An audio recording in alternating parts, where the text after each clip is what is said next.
Hello, testing.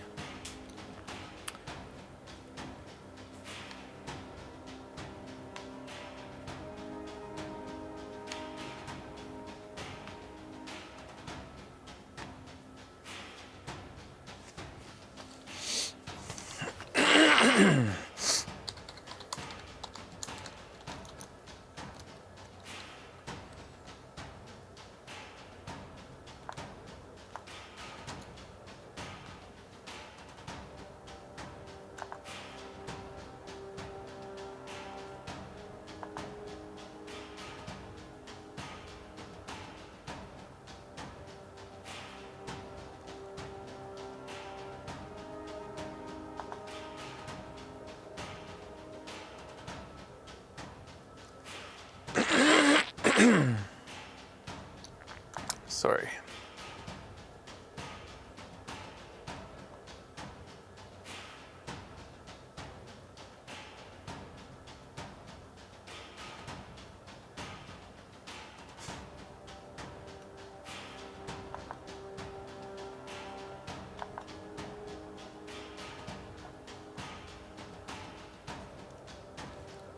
Hello, hello, everybody. Sorry, I have to clear my throat so much here.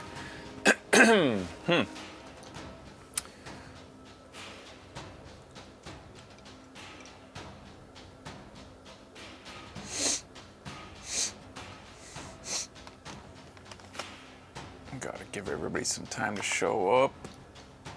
Hello, Mr. Gnome, Timothy, Brett. Bro, I like stream so far. I'm glad. McFerrick Alpha.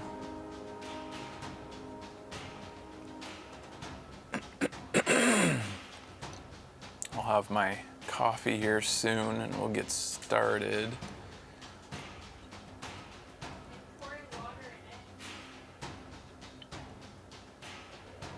Oh, don't worry, you're not on a clock.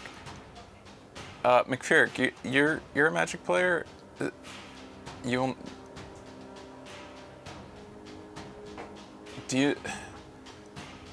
only get to do this once, right? You only get to start a new draft once?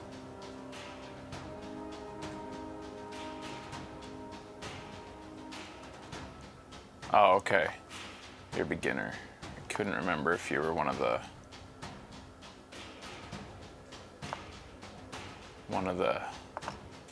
pro players that shows up sometimes on these streams or not.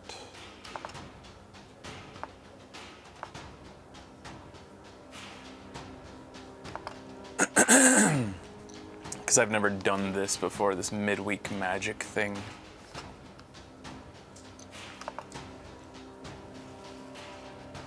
I don't even know how many people I'm waiting for, because I don't know how many people tune into these Magic streams. I don't remember. But I'll give them a little bit of time here. We've only been live 3 minutes. The show isn't showing up in Discord, does it? Oh, the show chat isn't showing up in Discord. Welcome to the pre-show, everybody.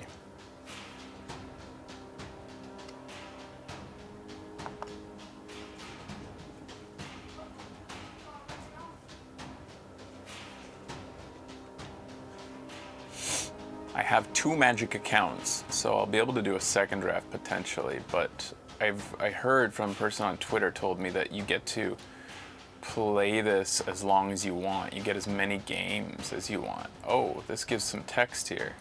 Oh, 3-color Magic. I see what's going on here. So there's a clue. Okay.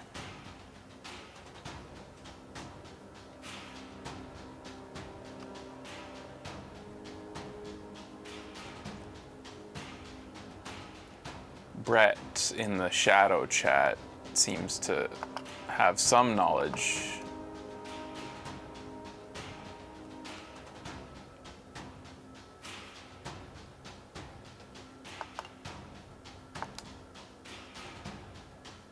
Is it like, yeah, it's only once per account, right? A free draft per account. Otherwise, if nobody's like, everybody just keep on restarting their draft since it doesn't cost any money. I had to, yeah, I mean, I am an addict. That's why Alpha, I kind of gave up. I kind of quit Magic cold turkey, just like I did Hearthstone. I mean, Hearthstone came with other reasons. Being that Blizzard is shitty, but honestly, I get very obsessed with things like this, and so I made it a rule for myself, just like I did with Overwatch, that I had to play on show. If I'm gonna play, I have to play on show. No extracurricular. And that will keep my playtime down. It's just so, like, especially when you have a tablet, Magic, it's just so easy just to, like, start another game instead of, like, doing that one task you were thinking of doing. And then you sink a few more hours into it.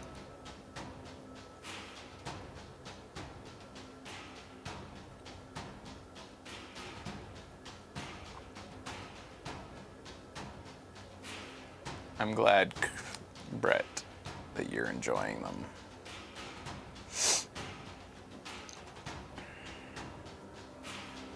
Yeah, a couple games in beds leads up to being up at 3 a.m. And if you have a bad run, you go to bed angry. Things really sit with me. Like I seethe if I feel like I had a bad run. When it's on show, I can place it to the side. I get to rant out loud to you guys, so like it feels a little bit cathartic. I can set aside a bad run, just be like, well, that's done with, you know. But like when it happens off show, there's a tendency to just want to start again.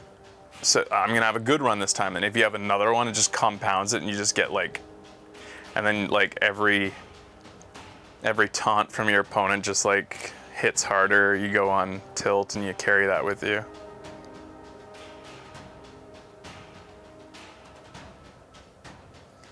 No problem, Ethval. Benjamin Flag. I play mono blue, so I always go angry to bed after MTG, angry at myself.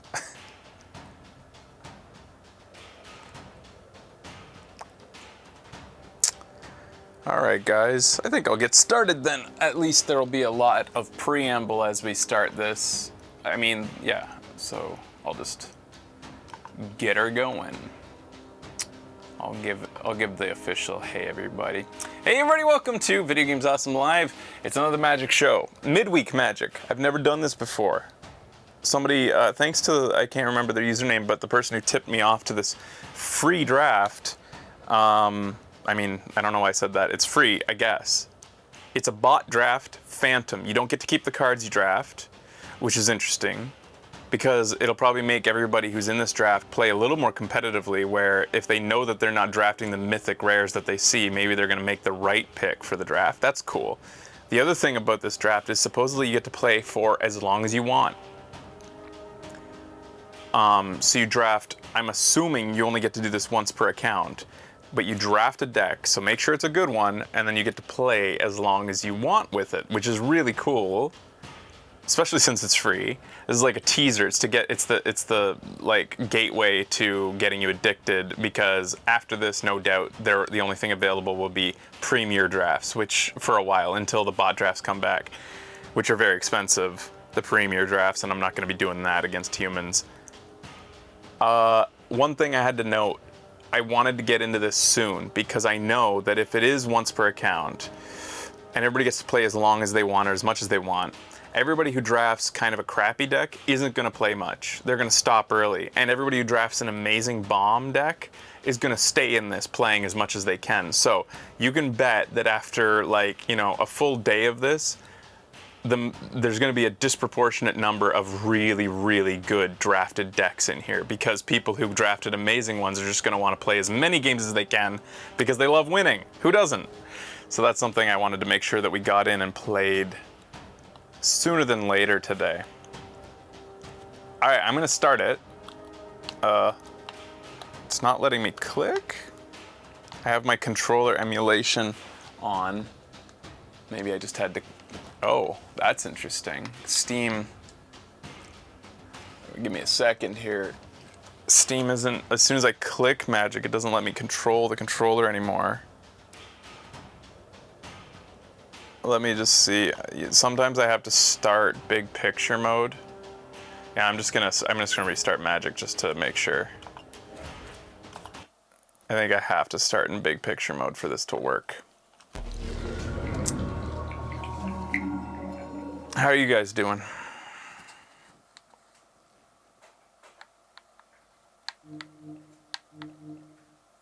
Street Dude comes in and says, I know this has nothing to do with the stream, but are you into fighting games or no? It has nothing to do. I don't like fighting games. As I go past Skullgirls here. That was a sponsored stream. I appreciate fighting games. I played them a lot, of course, growing up in the 90s. Lots of Street Fighter, lots of Mortal Kombat, but I was never good at them, and I never expect to ever get good at them.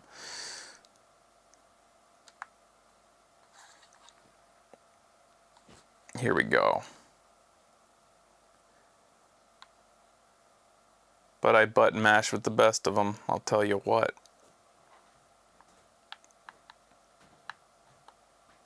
Bayonetta's not a fighting game, Becky, but yeah,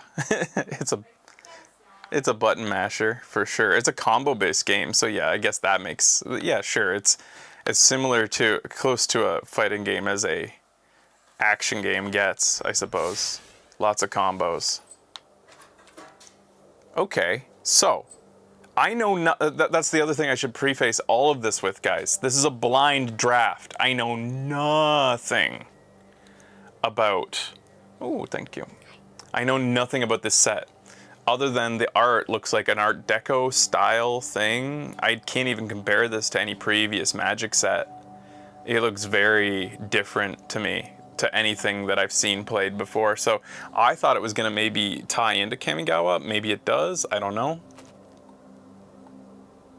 Somehow. Here we go. Go to the events. So where do I go? Midweek Magic. Well, there's Chandler. Chandra.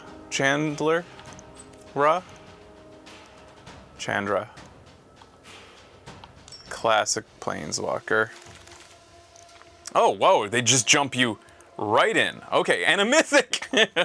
Okay, oh my god, it's a Gal Gadot mythic rare. That is so clearly Gal Gadot. Legendary Planeswalker Elspeth. 5 mana to cast. She has 5 tokens when she comes out.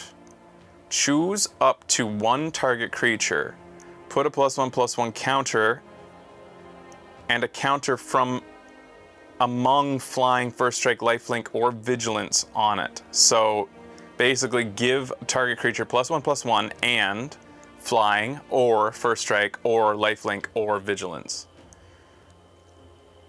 Take 3 counters off her. Look at the top 7 cards of your library. You may put a permanent card with a mana of 3 or less from among them onto the battlefield with a shield counter on it.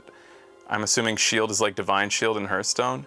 Put the rest on the bottom of your library in any order. It says up here, shield counter. If a permanent with a shield counter on it would be dealt damage or destroyed, remove the shield counter from it instead.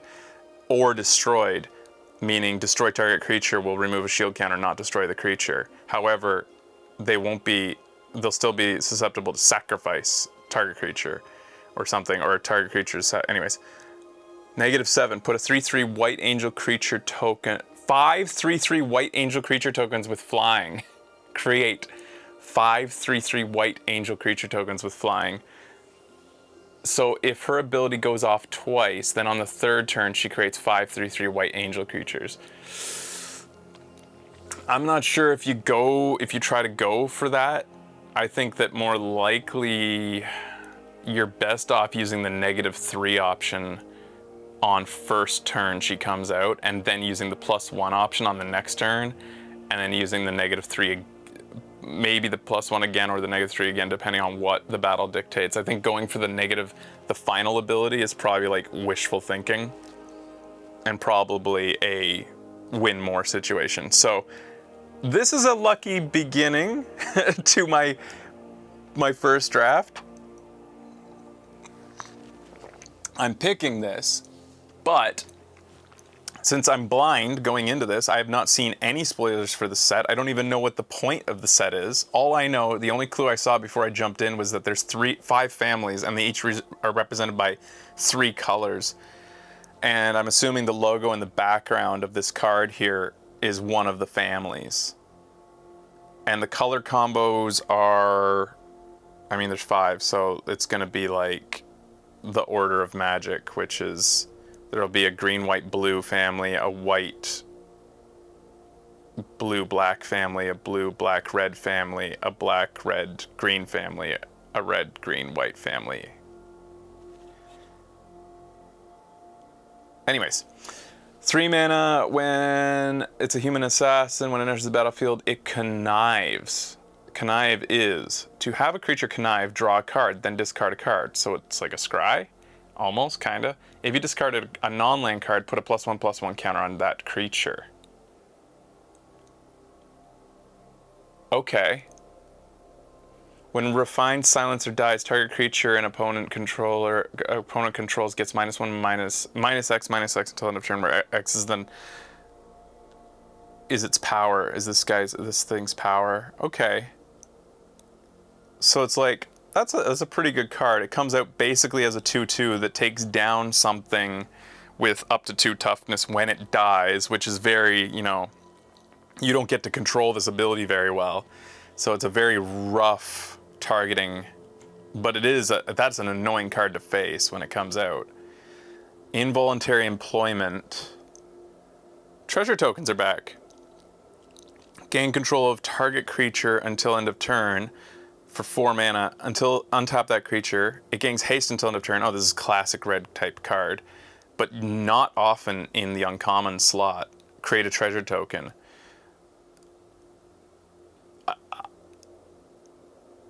It's alright. Interesting that it's in the uncommon slot. Riveteer's Requisitioner, another treasure token card. When it dies, create a treasure token. Blitz 3. Blitz. If you cast the spell for its blitz cost, it gains haste, and when this creature dies, draw a card. Sacrifice at the beginning of the next end step. So for 3, it's a temporary 3/1 with haste that lets you draw a card when it dies, which could be in combat or at the end of turn when it sacrifices. Or you can have a permanent 3/1 on the table without haste. Probably most of the time you're gonna, depending on the number of pingers in this set, which has yet to be seen. You guys have seen, like I've talked about that on this show, every set is different. Guys with 1 toughness in some sets, like in Kamigawa, 1 toughness was okay. There weren't a lot of pingers. There weren't a lot of cards that dealt 1 damage. In other sets, there's tons of cards that deal 1 damage. Or am I thinking the opposite? Did Kamigawa have tons of pingers? Anyways, regardless, it's always hard to value a card when you don't know the set that has 1 toughness, because you don't know the number of pingers if you're going in blind. I talked about the 5 color families. Well, down here, or the 5 3-color families, here looks like one that represents one of those families. Masked Bandits. So the black, red, green family. I don't know what family this is. Again, I'm only going off some of the flavor I saw before I went into the actual draft. Vigilance and Menace 5/5 that cost 5 if you have those 3 colors available. Pay 2 and exile them from your hand, and target land gets, add any of those 3 colors to your hand, to your mana pool. That doesn't really matter because you've already cast this guy, so you already have those available to you, so that doesn't really help. Oh, from your hand. Oh, okay, so this guy gives, and the brass knuckles are, is that brass knuckles with angel wings is this the logo for this set, I just realized? I love cards with Menace, especially a 5/5 with Menace. That's a nice looking common to me, especially that it mana fixes for his own family. I wonder if a lot of the family cards mana fix for themselves, because that's pretty good. Oh, McFeerick, that's cool. I probably won't need to know it. That'll probably just distract me today, but thank you for looking that up. I got 2 other things down here. 3 lands in this opening. Is this going to be a very land-heavy set? Racer's Ring enters the battlefield tapped. Sacrifice to draw a card. So this is what dual lands are going to look like. They come with abilities.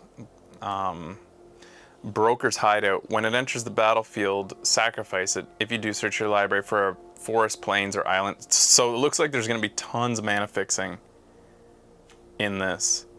When Obscura Storefront enters the battlefield, sacrifice it. When you do, search your library for a basic plans. Yeah, there's 2. There are 3 mana fixing cards in this opening pack. At least, I haven't read them all, and then a 4th that is kind of like 3 3-color mana fixers and 1 dual. Alliance. Whenever another creature enters the battlefield under your control, you gain 1 life. Okay. Jackhammer. Equipped creature gets +2/+0. Interesting. Not very good card. It's fun, but Maestros Initiate. 4 generic. Okay, it's 3. Exile from your hand, draw 2 cards, and discard a card for 5 mana. Interesting.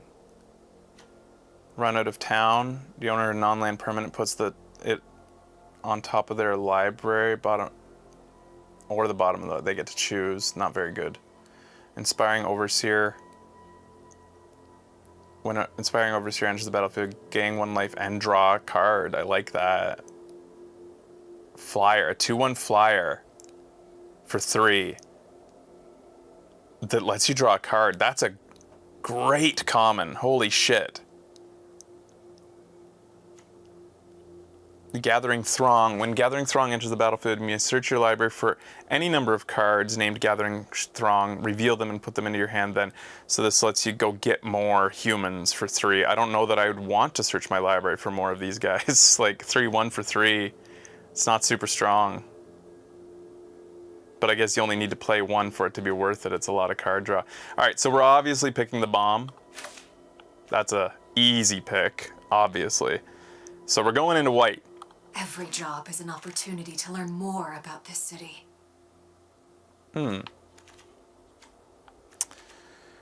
Okay. I'm going to look right away at the white cards in this, and there's only 1. Because we are obviously going into white hard. It's not as well. It remains to be seen. We've seen a lot of mana fixing, but I don't know how splashable things, especially with 2 white, 2 of a color in their casting cost, are. It is a later game play, being 5 mana, so it'll give us more opportunity to draw into it. It doesn't mean we have to definitely go hard into white, but I mean, you know. Anyways, let's look at the white cards. Revelation of Power. Target creature gets +2/+2. This is an instant.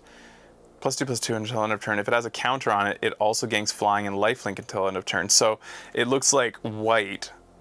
This particular looks like white is really all about counters and synergizing with more counters. So this gives lifelink, flying, and +2/+2 if it has a counter. Otherwise, it's just +2/+2. And it's an instant, so it can turn the tides of battle as a surprise in a battle. Grisly Sigil, 1 black. Casualty 1. As you cast the spell, you may sacrifice a creature with a power of 1 or greater. When you do, copy the spell. And if it has any targets, you may choose new targets for the copy. Okay.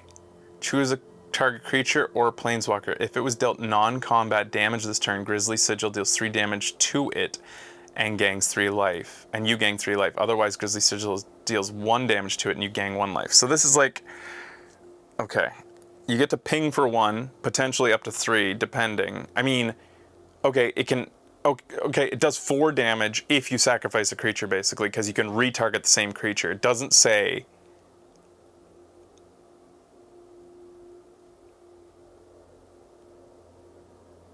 you may choose new targets for the copy. You have to choose new targets, so it doesn't do 4 damage. Never mind.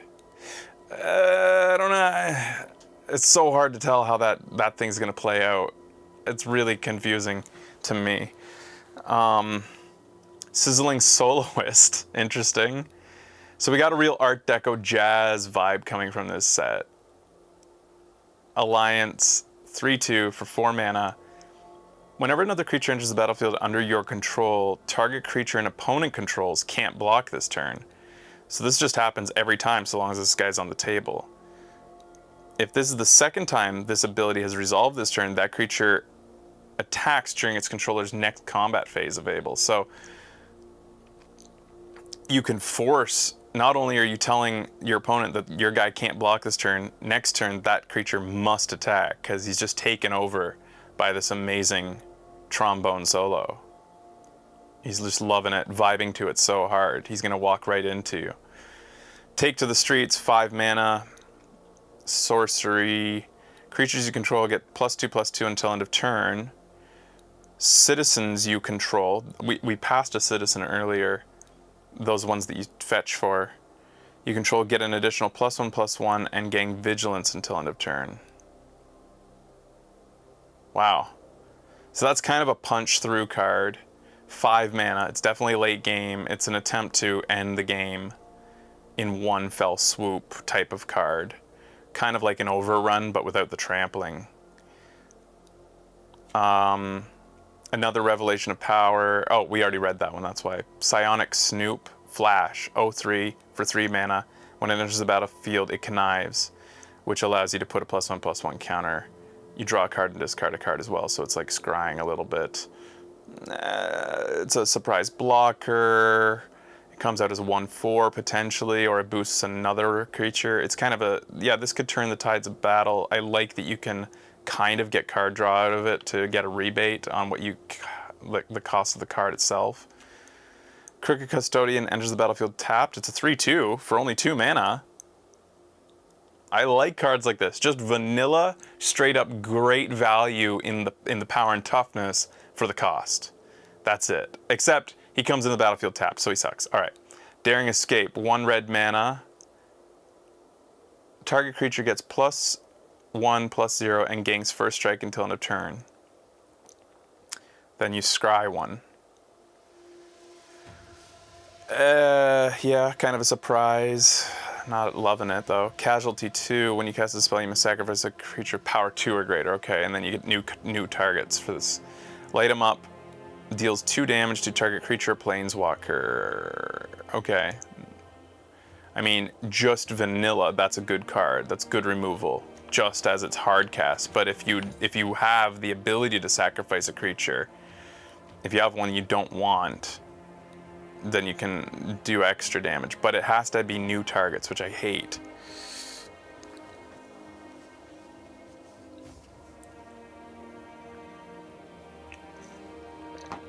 You can choose the same target with the casualty since you may change targets. You don't have to, but it says you may choose new targets for the copy. They should say you may choose. They shouldn't qualify. They shouldn't need to tell me that I can choose new targets. I'm going to, if you just say target a creature, I'm just going to assume I'm allowed to choose new targets or existing targets. It seems like an unnecessary thing to specify new targets. When you say that, I'm just like thinking like, oh, only new targets. But okay, thanks for clarifying, Gauntlet. Ready to Rumble, 5 mana, choose 1. It deals 5 damage to target creature or planeswalker, so it can go face. I like that. Destroy target artifact. This is a good card. I love that it goes face. Little pricey for red removal. Red removal usually isn't this costly, but 5 damage to either creature. Oh, fuck. Doesn't go face. Planeswalker. That's not a player.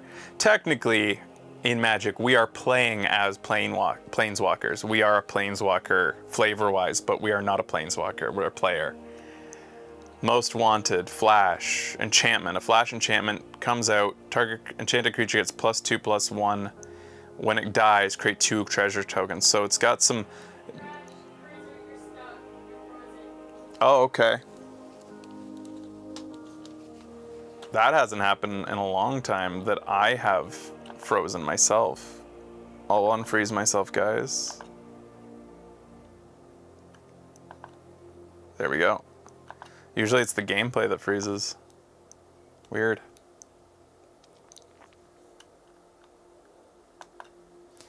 All right, guys. So where was I? I was looking at this green flash.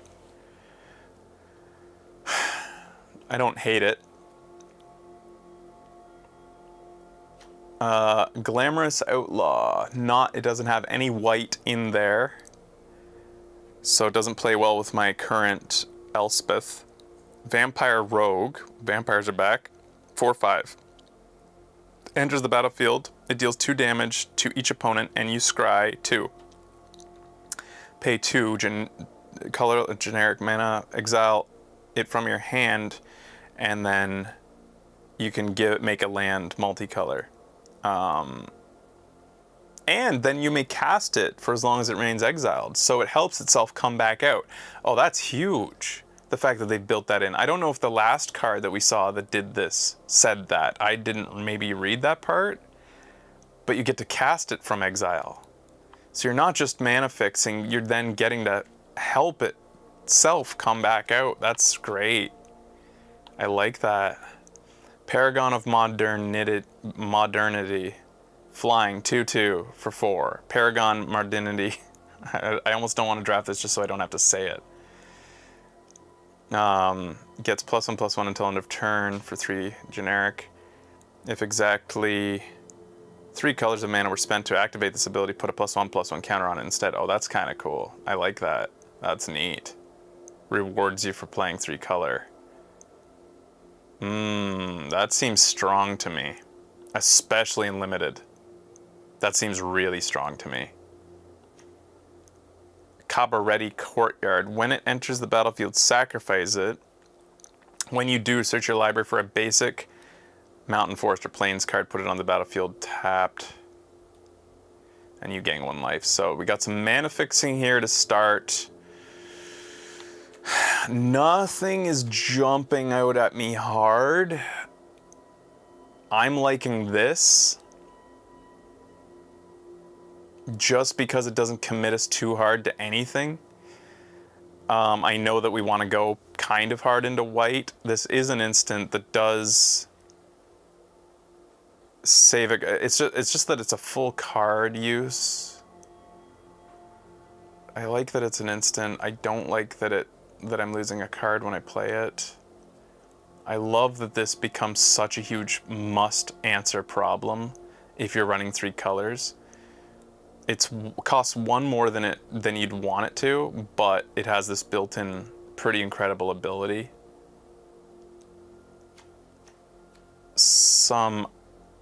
What I thought was an amazing card is actually just okay for red removal. This card, I don't want to play this. These casualty cards, too risky to start building a deck around that, not knowing what cards are in this set to know if I can make that work. This is an okay card, but so to play red with white, I'd be going into the red, green, white family.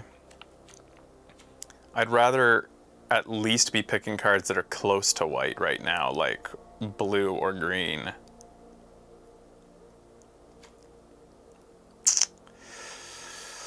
Or just pick the mana fixing to keep myself really open for things. Mountain, Forest, and Plains. This is also mana fixing, but it doesn't even have a white in it, so I'd be going 4 color potentially. I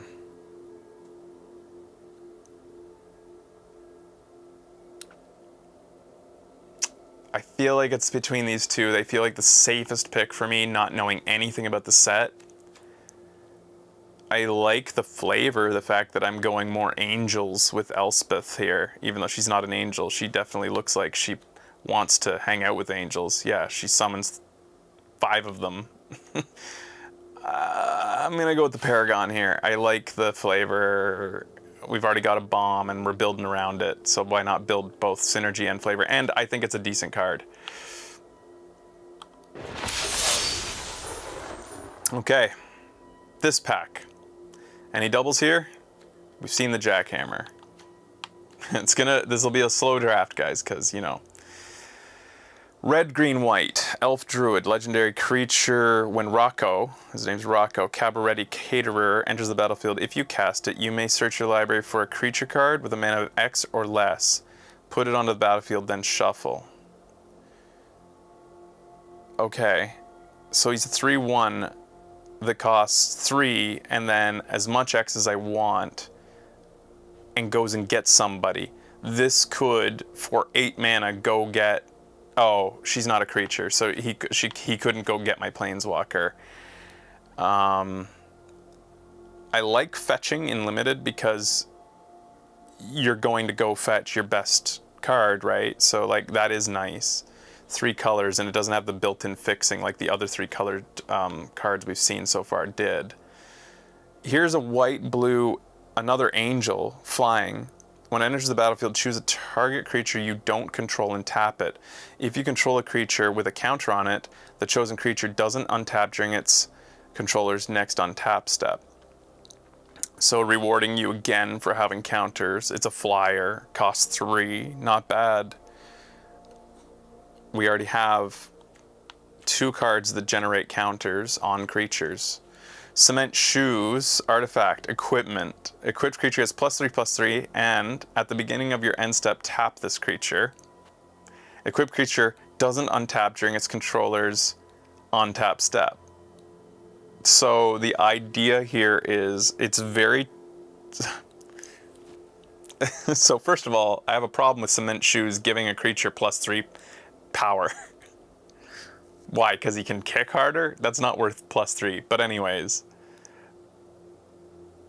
He gets +3/+3 for 3 mana basically to equip and put it out. And then with the downside of doesn't untap unless you unequip it at the end of the turn to put it on another creature. It's pretty cheap to move around, which is nice with equipment. But it's not going to be able to be used as a blocker, whoever you put this on. Interesting. Interesting card. Very odd. Flyer is good with Planeswalker. What, like this? This here? This one? Yeah. I like the angel flavor, obviously. Put a shield counter on target creature, scry 1. So just a quick, this is an instant as well. So you're saving a creature, and you get to scry 1, so you make, maybe, it's pseudo card draw. Sewer Crocodile, 6 mana, 4/6, pay 4 mana, and it can't be blocked this turn.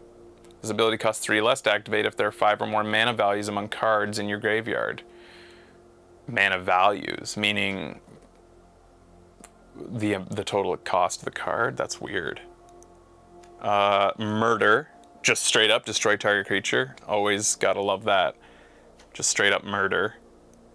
Jackhammer, but I'm feeling like going double black might not be where we want to go with already having a double white here, even though that's clearly a strong card, and it's weird that it's on pick 3. The set, yeah, we're missing a uncommon and a rare, so that's probably why. Witty Roast Master, costs 3, 3/2.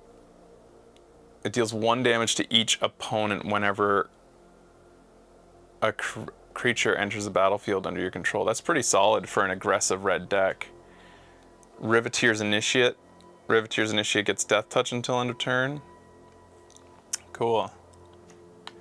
For 2 mana. Quick Draw Dagger, 3 mana. Flash. Oh, it's Flash. Enters the battlefield, attach it to a creature you control. The creature gains first strike until end of turn. Wow. That really can turn the tides of battle. I like how cheap it is. It's Flash, +1/+1, and first strike until end of turn. Just for that 1 turn. I like these 2 cards so far. For the family, 1 green mana, target creature gets +2/+2 until end of turn. If you control 4 or more creatures, that creature gets +4/+4 until end of turn. Kaldaya Strong Arm. When Kaldaya Strong Arm enters the battlefield, put 2+1/+1 counters on target creature. It has Blitz. If you cast, Blitz, yeah. If you cast it for that cost, it's a different. You sacrifice it at the beginning of the next end step. So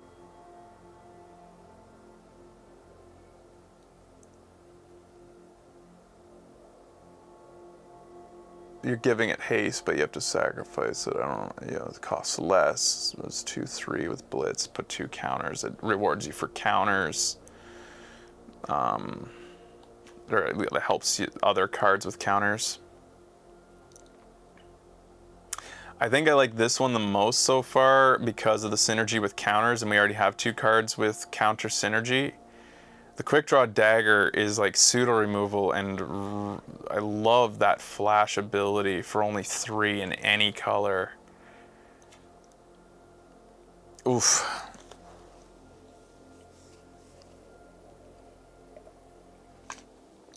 Can I give you a tip about color distribution in the set that would, or that okay, you can go ahead, Gomlet. What's the tip about color distribution? The only 2 colored cards in the set are allied colors. So if you want to end up in an allied colored deck, so you want to try to end up in an allied colored deck if you're sticking to 2 colors.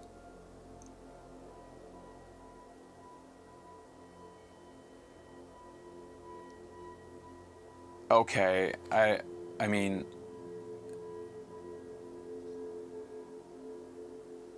yeah, I guess that makes sense, sure.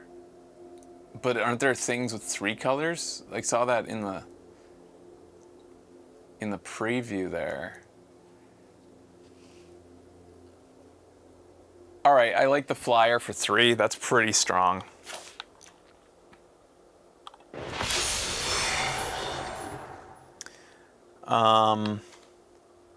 Okay, next up. So now I'm immediately like drawn to wings.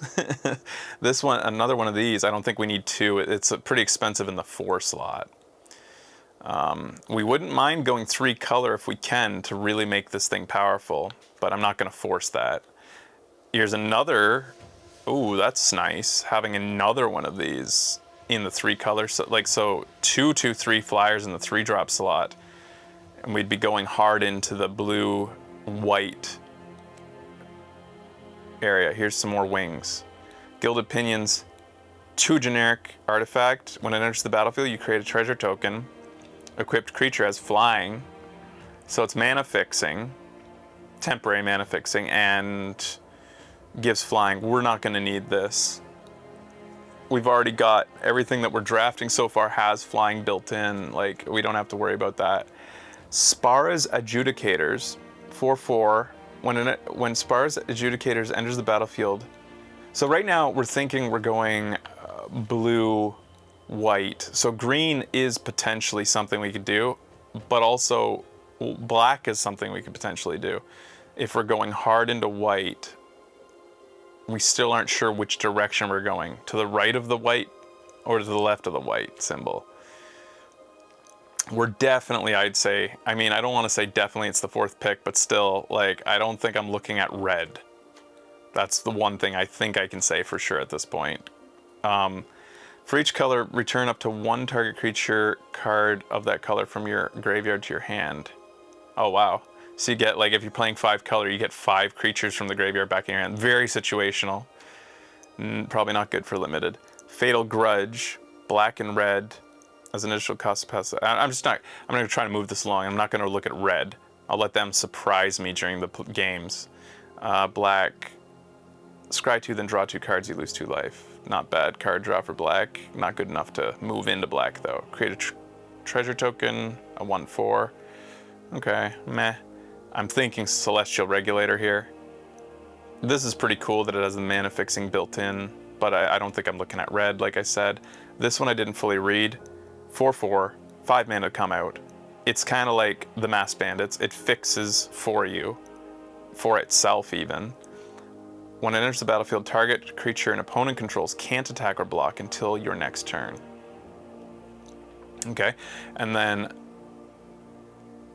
Okay, that's it. 4/4 for 5, and it has that ability. Plus, it can mana fix itself. I don't know that I'm loving that over the Angel. The 3-drop is nice looking there.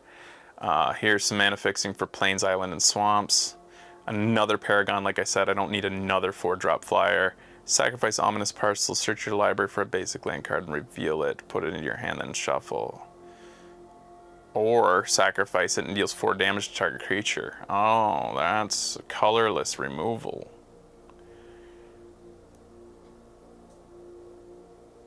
Costs 6 to cast it. When it first, wow, that's like, I just really like this though. I'm grabbing this. It's just that's really good value to me, especially if we are going, and I like the flavor. We have 2 of those in our 3-drop slot. This one's coming around pick 5 now. Did I overvalue this? Or are the bots undervaluing it? Slip out the back. 1 blue mana, put a +1/+1 counter on target creature. It phases out. Phase out is, I remember this from way back in the day. Permanents that phase out and anything attached to them are treated as if they don't exist until the start of the controller's next turn. So basically you're making a... Does she have a mustache? Maybe not. I thought that'd be really cool. What is it about girls with mustaches? With like curly mustaches. Am I just, maybe I'm alone on this. Put a +1/+1 counter on target creature. It phases out. Okay, so I like the surprise element of that. It's on color with what I think I'm going into. Another crocodile. Becky loves the art on the slip at the back. Another murder. Looks like black is pretty open. I should maybe start thinking that we're going into white, black, blue based on this coming around so late. And I think I should pick this. Gold Hound. First strike and menace. Sacrifice it, add 1 mana. Yeah, we're not going into red. Reach and trample. That's cool. Enters the battlefield with shield counter on it. 6/3 for 6. This is too expensive. It has trample as long as that has shield counter on it. That's cool. Adjudicators. Mana fixing for white and green that can also get us to draw a card later when we don't need that mana. It's either slip at the back for me by going hard into blue or murder.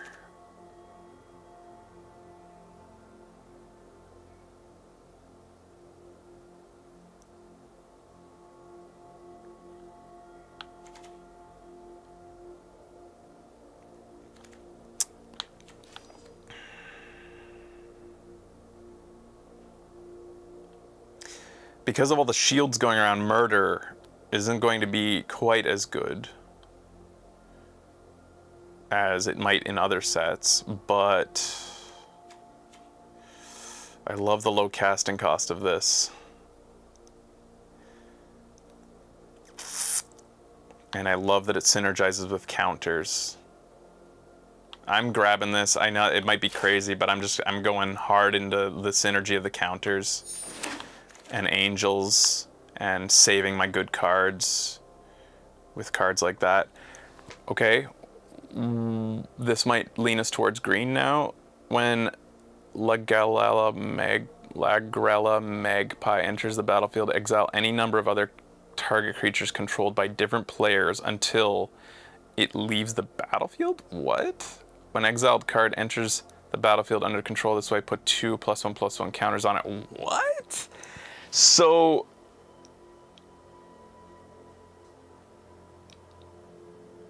what? When it enters the battlefield, exile any number of other target creatures controlled by different players. So this is just a straight up full-blown gambit. It's just saying, somebody correct me if this is, what the fuck's going on with this? It's confusingly worded. You can exile up to 1 creature per player. It's gotten a lot of complaints for the wording. Yeah, right? Why did they word it like that? That's so stupid. Enters the battlefield, exile any number of other target creatures controlled by different players. So what they're saying is every creature must be controlled by a different separate player per creature.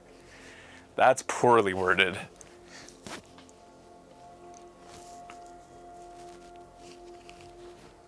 That is very poorly worded. Sometimes I feel like wizards are like, they're so caught up in following their secret rule language, not secret, but their like rule language and doing it grammatically the way that they've created that they forget about the human element of understanding the fucking card. When I saw it, I was like, I can just get rid of all the cards, all their creatures by playing this. Dapper Shield Mate. Dapper Shield Mate enters the battlefield with a shield counter on it. As long as it's your turn, Dapper Shield Mate gets +2/+0. So this is a slow the game down card. Control the board, control the ground. Something we might want to consider, considering we're trying to draw into a bomb. Slowing the game down when you have a bomb is beneficial. You want the game to go slow. So in order to not be aggroed out, we might want this. Halo Scarab. Exile it from your graveyard, create a treasure token. So it's a 2/1 for 2, and then later you can get a treasure. I don't like that, too slow. Most Wanted, Flash, Enchanted Creature gets +2/+1. Yeah, we've seen this. We don't know if we're going into green or if we're going into black. What's this one? Demon's Due, scry, draw 2 cards, you lose 2 life, 4 mana. Drawing is good when you have a bomb as well. This is expensive though, so it doesn't actually, I just didn't even think of that. Like because it's so expensive, it doesn't really slow the game down that much, especially in the turns where it matters, which is early. Magic Metamorphosis, until end of turn, target artifact or creature becomes a 4/4 angel artifact and gangs flying. And then you draw a card. I like the card Rebate for what is pseudo removal because it comes out as a surprise blocker potentially, or punch through damage if you needed to give a smaller creature 4/4 and flying to get across. The draw card is key here to making this worth casting. I'm kind of liking the looks of this, especially the card draw. Again, we have a bomb mythic rare. We know that we want. Card draw is going to be big. Scry will also be big for us to draft because of the ability to get closer to our mythic rare. I think I'm gonna take this one. I like the utility. If we go white-blue, there might not be a lot of removal for us. This is also card draw. Scry 2 as well. We lose 2 life. I don't like how expensive it is though. But it can also be cast at the end of their turn. So the expense might not matter if you leave 4 mana open. For me, it's between these two and... Did I read this one? Civic Gardener. When it attacks, untap target creature or land. Meh. I'm not going aggro, I don't think.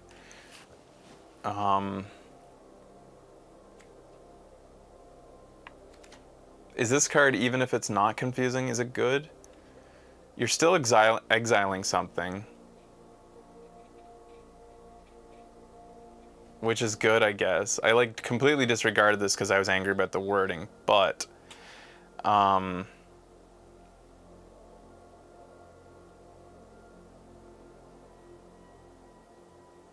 you're taking a risk because when that creature comes back, when Lagrella when it dies, that creature comes back with 2 counters on it.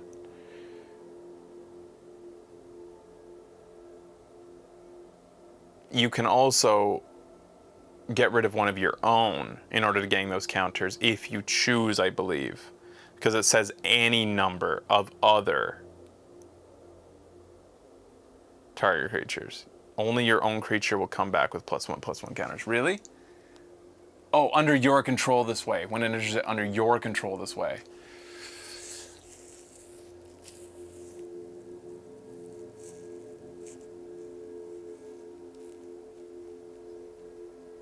I mean, that's pretty solid, then, if it's only mine. Do I have to make one of mine leave the battlefield? How many can I target? Like, in my understanding, I can target, in a 2-player game, I can target one of my own creatures, but I don't have to. You're saying I don't have to, and I can target one of theirs. Up to 1 per player. All right, then this is probably the card to choose. I hate the fucking wording. But yeah, I think that's the choice. I don't know that I'm going into green, but that is, like, straight up. It's temporary removal, but it's also perfect temporary removal. It gets around the shield ability, even. And it also can re-trigger comes into the battlefield effects like this, because when this comes into the battlefield, you can tap a creature. So if I targeted one of these with her and then she leaves, then this comes back with counters on it and it taps something on the battlefield again, which is pretty cool synergy. This is still going around. We've got a dual land on color. That's nice. I like that they have built-in card draw in them as well. Unlucky Witness, 1/1. When it dies, exile top 2 cards of your library. Until your next end step, you may play one of those cards. Oh, yeah, that's a classic red type card. Revelation of Power going around. Dig up the body. Casualty 1, mill 2 cards. Then you may return a card. I'm never going to run that, no. No. High-Rise Sawjag. Reach. When it blocks a creature with flying, High-Rise Sawjag gets +2/+0. So this is a reach. This is a deal with flyers type card. I don't need that kind of utility. I already have flyers. Chrome Cat. 3 mana for 3/2. It enters the battlefield. You scry 1. Pseudo card draw then. I'm thinking I'm just going to take the dual land. Nothing here is super strong. And I like the on-color dual land, and I like that these dual lands have card draw built into them, which we want. Another one of these? Wow. White-blue is very open. Like, this isn't like a bomb or anything, but as a common, if you're on color, if you're playing white and blue, these are amazing 3-drops.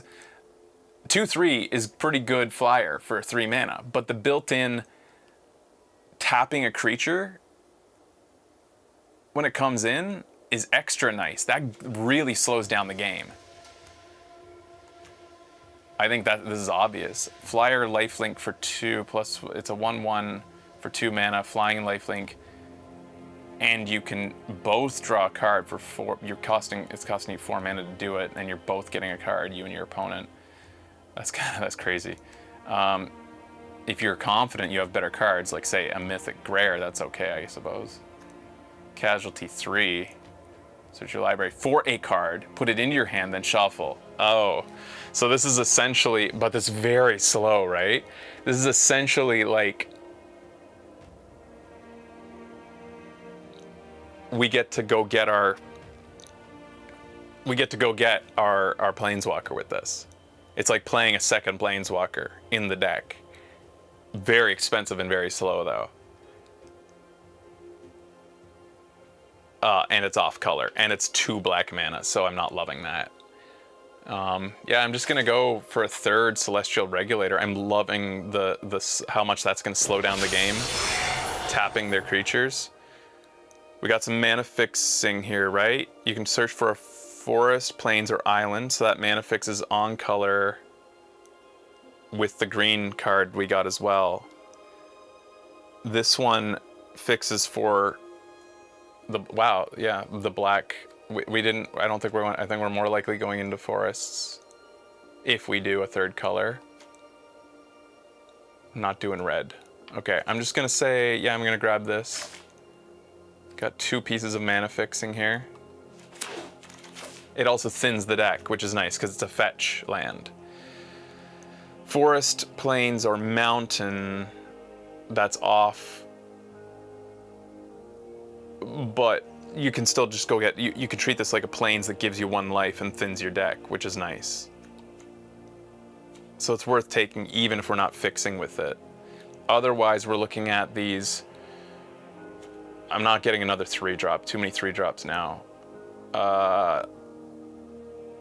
This rewards us for counters, +2/+2 until end of turn. It's pseudo removal, or the fetch land. I'm gonna grab this as pseudo removal. I don't know that I'll run it. We don't know what kind of, if I'm really hard up for removal, I might put this in. So I'm going to grab it now. I don't think it's worth grabbing this off-color fetch right now. So we know that we have a Revelation of Power if we feel we need it. I would rather something more solid in terms of removal, but the cement shoes went around. Who would have guessed? I don't want this expensive crocodile. Well, I mean, late game, that's pretty solid. Murder tabled. Pick 11 murder. Why is murder in here? I don't know. Maybe we're going to go into black. That's ridiculous. But bots can sometimes be ridiculous. Sometimes I think that their AI, the way they train their bots, is based on player picks over the course of drafts. Like they refeed those picks into the system to help the AI. Like I think so early in a new set coming out, I feel like the AI is a little bit dumber than later when it's had the data from player picks fed back into the system. Glittermonger, create a treasure token. We don't need that one or that one. Oh, I kind of wanted this because it's like, this is colorless removal. A little slow, a little expensive, but it is colorless, and it's land fetching if you need it. I like that. Then it's a good all around. What? All right, we're going into black then. 2 murder. Pick 13 murder. Perfect removal. Maybe not so perfect in a set that has divine shields, but what the fuck? What the fuck? All right, so probably not running this card. Probably going into black. White, blue, black. I don't like the scarab, it's too slow. Okay, and we got a black rare to start here. Shakedown Heavy, 3 mana, Menace, 6/4. What? What's the downside? Whenever it attacks, defending player may have you draw a card. If they do, untap Shakedown Heavy and remove it from combat. Oh, so you get to attack with this guy once, and then your opponent can say, all right, get rid of him. You don't get to attack with him ever again. Wait, doesn't remove it from the game, just removes it from combat. So at the cost of giving you a card, they just say they're bribing him. That's the flavor. They're bribing him to not attack them. Cool flavor. I don't like that I'm giving my opponent that much control over what happens, but he is 3 for a 6/4 with Menace, and it's making your opponent have to decide between letting a 6/4 come at them or letting us draw a card. That's pretty freaking cool. The only downside being it's putting the choice in your opponent's hands, but the choice is not a good one. It's kind of a damned if you do, damned if you don't choice. Oh my god, look at this card. Pugnacious Pugilist. Whenever it attacks, create a tapped and attacking 1/1 red devil creature token, which is on his shoulder, I guess. When this creature dies, it deals 1 damage to any target. And then it can also have haste. That's fun, but those aren't the colors we're going in. Neither is this. I'm not even going to read that one. I'm going to move this along a little bit more. When this enters the battlefield, it connives, so you're getting a 3/2. You draw a card and discard a card. So this has built-in card draw getting through your deck, which plays into our Planeswalker. And it's a 3/2 for 2. Or it can make something else bigger, which is pretty nice. I like that.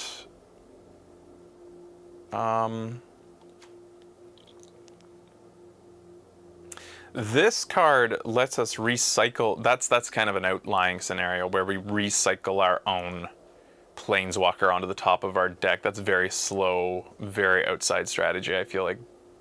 Deal gone bad. Target creature gets -3/-3 until end of turn. Target player mills 3 cards. Okay, I don't want to mill myself, and I don't care about milling my opponent, so I'm not grabbing that. I don't need that fetch land. Looking at more here. Broken Wings. Destroy target creatures with artifact or creature with flying enchantment.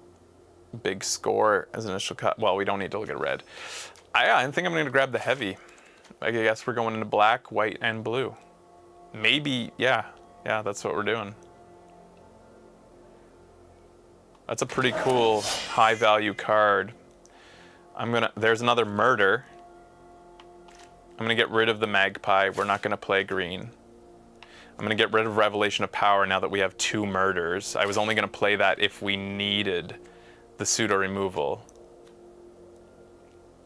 I'll probably also get rid of this Ominous Parcel with the 2 murders. We're running some pretty good removal, so that's just contingency removal that we don't need now. And here's a 3rd murder, should we choose to draft this. Nightclubber. When Nightclubber enters the battlefield, creatures your opponent's control get -1/-1 until end of turn. Oh, so it's like, it's Weenie Wrath. And it can also come in for a blitz cost, so with haste if you feel like you need that. Also, you get card draw. I forgot about that. Blitz includes card draw, because when it gets sacrificed or dies, you get a card, which gets us, so that has higher value than it did before when I wasn't thinking about that. I think that might be takeable. -1/-1 does not get rid of Divine Shield. Judging by these bots, the murder will wheel again, so yeah, probably don't need to. Connive triggers the Angel 3-drop. Because conniving is what again? Yeah, you draw a card, discard.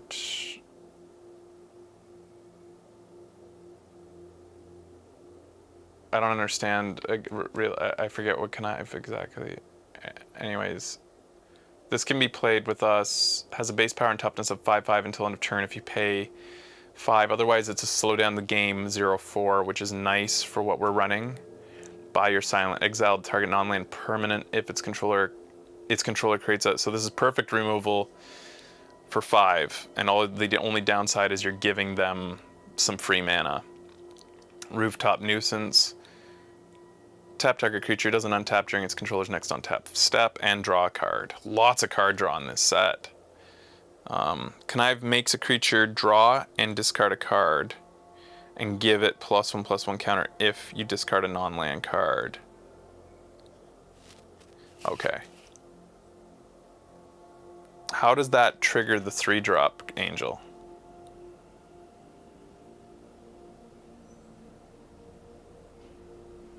Like it gives a creature a counter. It's just counter synergy. Okay. Yeah, that's nice. Any counter synergy is nice. And we have lots of it. I'm not going to read the red cards just to move things along. I don't know that I want the other murder over this. I love the utility of being able to get rid of creatures with 1 toughness. It's not an instant, that's to keep in mind, but I also like that Blitz is technically also card draw to some extent.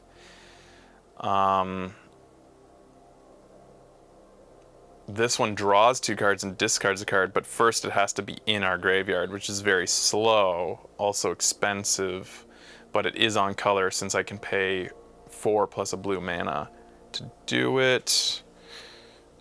Fake your own death until end of turn. Return to the battlefield under its owner's control. You create a treasure token, so you're saving a creature. Wow, this is all. This pack is just full of utility. It's all utility cards, almost. And because of that, it's hard to understand. Creatures are a lot easier to understand than utility in a new set. Choose one. Target opponent reveals their hand. You may choose a creature, enchantment, or planeswalker card from it. That player discards that card, or target opponent sacrifices an enchantment. One of those two. Nah. Yeah, I'm thinking Nightclubber because that's just really powerful to wrath a board. And you're not even wrathing because it doesn't happen to your creatures. It's just theirs.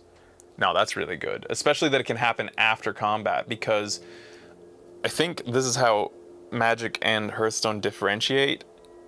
If a creature has taken, if they are down to 1 health after combat, this could kill them. Whereas in Hearthstone, it can't. I think in Hearthstone, they stay. They never go below So that's, yeah, in Hearthstone they would stay alive. In this, they would die. In Magic, they would die. Yeah, so for that, I think that looks pretty good. Another Angelic Observer, costs 6 though. This spell costs 1 less to cast for each citizen you control. We don't have any citizens yet, unless Nightclubber is, it's not. Interesting. Could be a very aggro type of flyer. Oh, it does fly, yeah. Fairy Vandal, 2 mana, flying and flash. Whenever you draw your second card each turn, put a +1/+1 counter on Fairy Vandal. So every time anything that has card draw will trigger this one and make it bigger, which could add up quickly if we have the card draw to make it happen. We only have Shakedown Heavy. We've seen a lot of card draw stuff, but we haven't taken a lot of card draw stuff. Except for, I suppose, Skybridge Towers, Broker's Hideout. These other ones are not card draw, they're just deck thinning. Skybridge Towers would count. Slip out the back again. Also protects our creatures. Also synergizes with this. I like the phase out comeback. This really synergizes with the Angels really nicely because you're phasing them out and bring them back. They're tapping a creature again when they come back, I believe. Is that how phasing works? When they because this says when it enters the battlefield, which phasing in counts as entering the battlefield, I believe.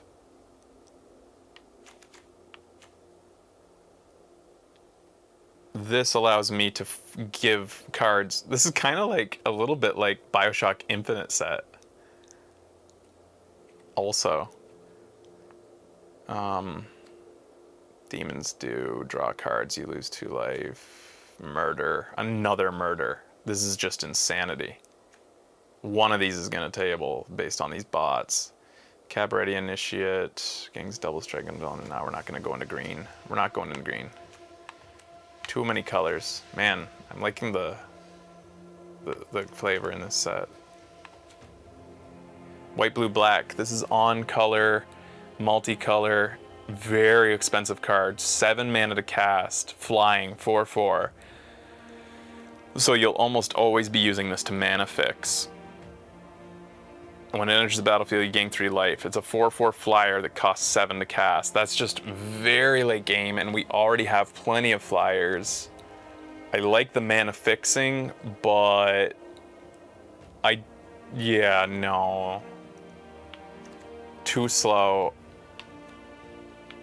I'm thinking slip out the back. It just synergizes. It's so inexpensive, and it synergizes so well with these 3 Angels we have in the 3-drop spot. Oh, phasing does not trigger come into battle. Okay, it's been a long time since I've played with phase, so it doesn't trigger that. That's too bad. All right, maybe it's not as good then. However, yeah, so it wouldn't trigger this either. Would phasing protect a Blitz creature from dying? Not that we want that, because Blitz will give us a card draw. Well, it'll still give us a card draw. It just means it would probably protect this from sacrificing, wouldn't it? Because phasing means it left. It comes back at the start of the controller's next turn, so it would be gone at the next end step, so you wouldn't have to sacrifice the creature that you phased.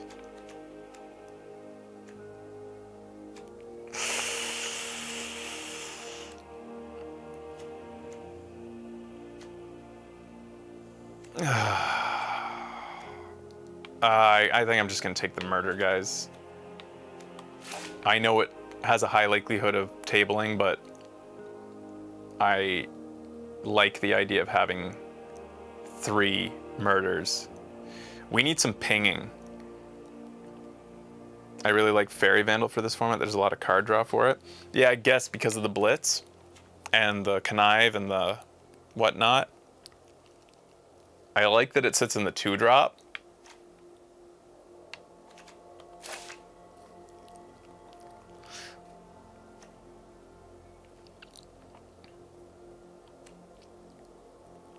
Yeah, okay.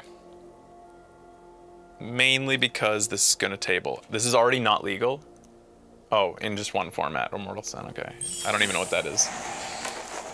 Sleep with the Fishes. Enchantment. Enchant creature. When it enters the battlefield, tap enchanted creature, and you create a 1/1 blue fish creature token with this creature can't be blocked. A 1/1 can't be blocked. Look how cute it is, too. Enchanted creature doesn't untap during its controller's untap step. This is a nice card. 1 damage clock is really nice to have. And you don't even have to pay any mana to do it each turn. And it's removal in blue.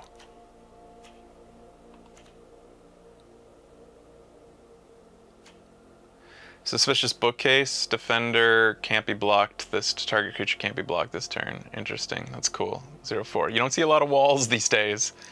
Broker's Veteran. When it dies, put a shield counter on target creature you control. I don't like cards that their main benefit is when they die. I don't like how little control I have over that.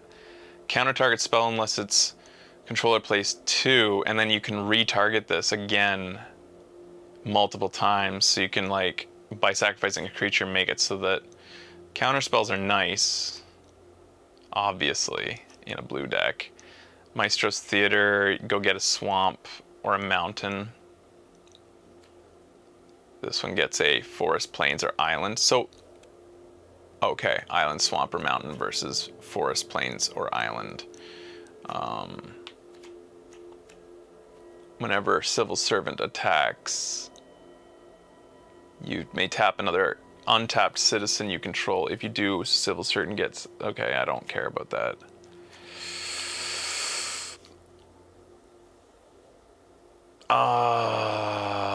It's between the Make Disappear or the Sleep with the Fishes. I like Sleep with the Fishes more. Another Fairy Vandal. Well, well. Looks like we really, really want card draw now.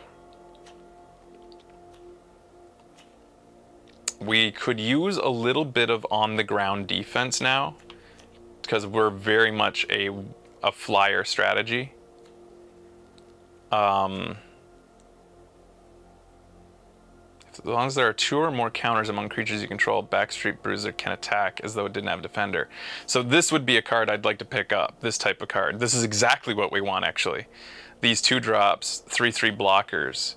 But I'm going to take the fairies now, hope that this tables, and hope we see more of these Backstreet Bruisers, because that's really good for our strategy, because he becomes an attacker once we get 2 counters, which we have many ways to generate, and he's a 3/3 for 2 that defends early game, so that's really good. But yeah, I'm going to go Fairy Vandals. So we have 2 Fairy Vandals. The dual lands will be useful for us, especially since we have so many dual colored cards. We need as much more mana fixing the better, really. Disdainful Stroke. Counter target spell with a mana of 4. I don't like how conditional that is. Flying 2/1. When it enters the battlefield, you gain 1 life and draw a card. So there's some card draw to trigger the Fairy Vandals. Also a flyer. I don't like that it's going to the 3-drop slot, though, and that's already really heavy. Our 3-drop slot. But it is card draw. But so is this, and it's mana fixing. But only when we want to sacrifice it. Yeah, I think I have to go with that. Like, we already passed one of these earlier. We had to. This is just insane for a common. The only thing making me second guess it being that we have so many 3-drops. This has got to be one of our last 3-drops we ever pick.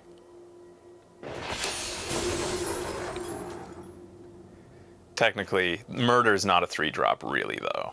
You don't have to think of... Because murder gets played anytime. Murder could cost 5 mana, and you're 4 mana or 5 mana, and you're still happy to play it. So, like, you don't have to think of that as a 3-drop. So, realistically, we have 2 less 3-drops than the graph shows. In fact, I'm going to put them in the sideboard just to look at our curve better. In fact, I'm taking out anything that's not a creature or a planeswalker now, just to really focus on the creature curve here. All right. I'm going to keep on ignoring things that aren't on color so that we can get to playing today. Fake your own death. Target creature gets plus when this... Yeah, so this saves us a creature if we want it. This also returns it to the battlefield, which would trigger these guys. Fake your own death might be good synergy with our celestial regulators. Here's some card draw. Expensive, but you're scrying 2 and drawing 2. Broken veteran, when it dies, put a shield. I don't like that card. So to me, it's either between Fake Your Own Death and Demon's Due.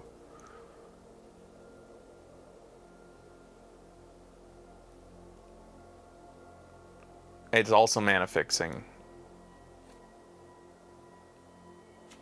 I like the mana fixing. Yeah, I'm getting this because of the mana fixing in addition to the synergy it has with Celestial Regulator. Not sure we'll play it, but it's there. Rooftop Nuisance, tap target creature doesn't untap during its... and draw a card. And so this works really good with the Fairy Vandals. I think we're taking Rooftop Nuisance.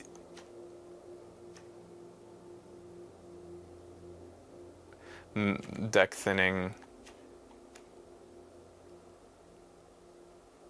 Yeah. Obviously, it'd be nice if this costs 1 less mana, but the draw card is pretty nice.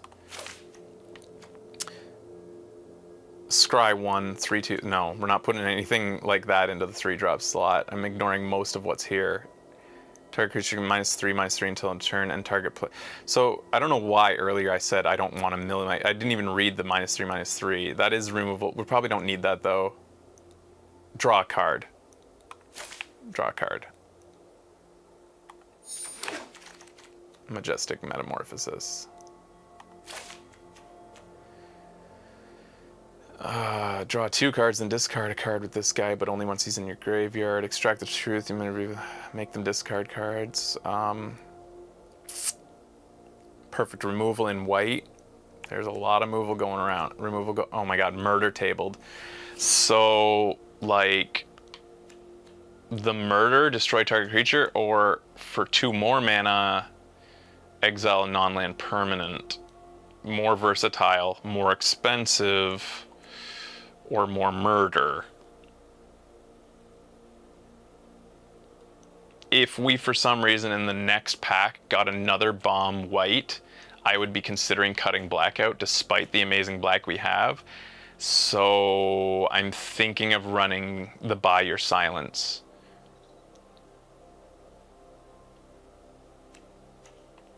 Because, yeah, even though we have amazing black cards, black is still a candidate to be cut if, depending on what we keep on drawing into or opening up. So Buy Your Silence, I feel like, is a safer pick over murder here. I think it keeps me open to more deck options as we go. Yes, and 2 black man. Oh my god, another murder. So it's fucking ridiculous, man.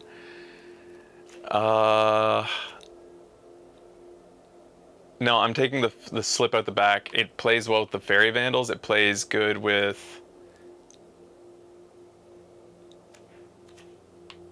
the Fairy Vandals. It saves them and all their counters if they're about to be targeted by something. It's like a counter spell in a way. Yeah, I'm just ignoring the murder. Like, so somebody, like this next bot's gonna get a pick 13 murder or pick 12 murder. I don't need that many murders. I like the slip out the back. I like how inexpensive it is. And here's a counter spell. And here's a wall that allows target creatures. This is actually really good for our deck. I think even better than the counter spell. I think I like the wall on drop 2 to protect us on the ground when we are filling the skies. So that's the sound effect it makes when... Oh, and we got a Backstreet Bruiser. Oh, this deck's looking good. Backstreet Bruiser to protect us on the ground while we fill the skies. So I'm thinking I'm cutting out black. It's crazy, but like, let's just keep watching and see what happens here. But another murder. All right, what do we got? Not going into red, but it's a rare, so I want to read it. Widespread Thieving, Hideaway 5. What is Hideaway? When this permanent enters the battlefield, look at the top 5 cards of your library, exile one of them face down, then the rest on the bottom of your... in any random order. And then what does it say? Then you may pay 5 mana, all 5 colors. If you do, play the exiled card without... No, I don't. That's a terrible card for such a limited. Alliance 2/1. Whenever another creature enters the battlefield under your control, scry 1, which is good as you're trying to get to a bomb. If this is the second time this ability is resolved, draw a card instead. So, wow. Okay, so if you play 2 creatures in 1 turn with this on the table, you get to draw a card in addition to scrying twice. Swooping Protector, Flash Flying, 2/1 for 4. When it enters the battlefield, with a shield counter on it. I like that it has Flash. So you just leave that mana open. That plays well with counter spells and stuff. I'm not going to read the green card. Raffine's Guidance, Enchanted Creature. Enchanted Creature is +1/+1. You may, not a counter though, that's important to remember. You may cast Raffine's Guidance from your graveyard by paying 3 rather than paying its mana cost. So you can get this back. And you don't exile it. So this keeps coming back forever. This is +1/+1 for as many times as you want.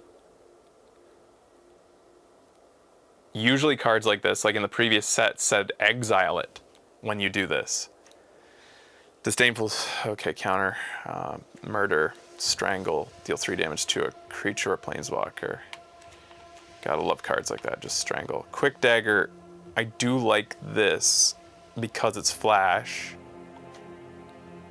But right now we're looking at all card draw all day. So I'm thinking the Rumor Gatherer. You gotta play 2 creatures to trigger this. But if it does, that's pretty awesome.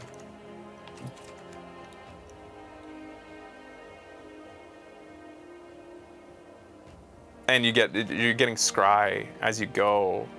The only thing I would consider maybe over that is the dual land.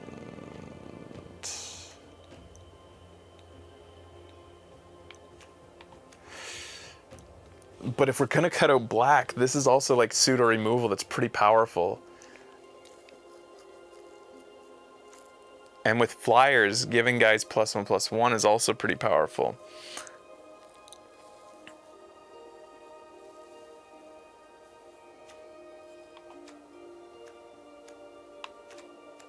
It's an elf wizard, which isn't really creating any synergy for us. I'm going to take out the black cards just here, thinking that we're probably cutting black out.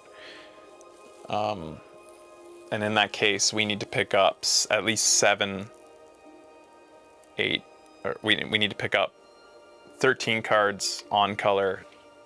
We have 1, 2, maybe not 13, 3. No, that's not quite true. So, but more creatures would be good.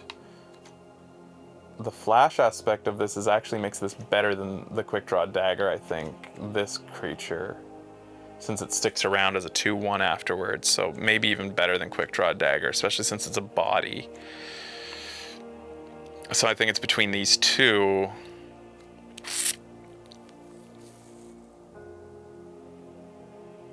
I'm going to take the Swooping Protector. I like the surprise element.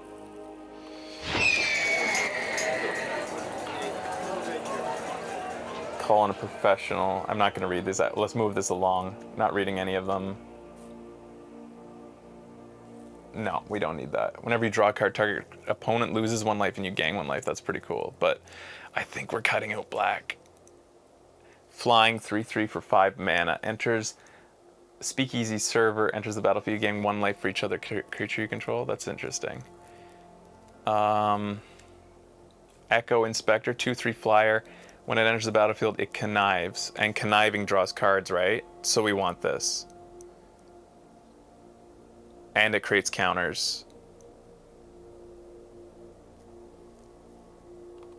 So we want that. The more stuff that plays with our fairies, our 2 fairies there, the better. It's also a flyer. Yeah, I'm grabbing that. Probably not, maybe not going to play the Paragon since we won't have 3 colors from what it's looking like. And we have plenty of flyers, so the 4-drop flyer isn't as good as it was in the first, when we first picked it. Destroy target attacking creature. So this would replace what we're getting rid of murder. This helps us. And since we're a defensive deck, we're a slow deck, this helps a bit. Whack. We're not going into black. No. No. We're staying out of black now. So I'm thinking either that or the Rafine. No. It's interesting. This is an interesting card, but I don't like that it doesn't have card draw in it. Oh, Rooftop Nuisance though. Draw a card. Or yeah, I'm gonna grab the Rooftop Nuisance. Yeah, it just slows down the game. I love it, and it synergizes with the fairies. Security bypass, enchant a creature as long as its creature is attacking alone, it can't be blocked. Enchanted creature has, whenever this creature deals combat damage to a player, it connives. Interesting. Exotic pets, white, blue. Create 2 1/1 blue fish creature tokens with this creature can't be blocked. Then, for each kind of counter among creatures you control, put a counter of that kind on either of the... Oh, wow. That's good synergy with our deck. So these guys will come out as 2 little fishies, 2/2 fishies. Potentially, we don't have a lot of other types of counters, but this one does create first strike lifelink. That's like a win more situation, but also hope that maybe tables this connive Raffine's Informant. Yeah, I like these fishes. The curve is looking okay. I'm gonna take away the nuisance. The curve's looking pretty nice. Another one of those. Arc Spitter, 1 to cast. Enchanted creature has this creature deals 1 damage to target creature that's blocking it. So this allows you to ping away Divine Shields, but it only targets the creature that's blocking. So this puts all the decision making in your opponents. We don't need another Rooftop Nuisance, I don't think. Maybe it does. You know what? Maybe more murder. Non-stop murder.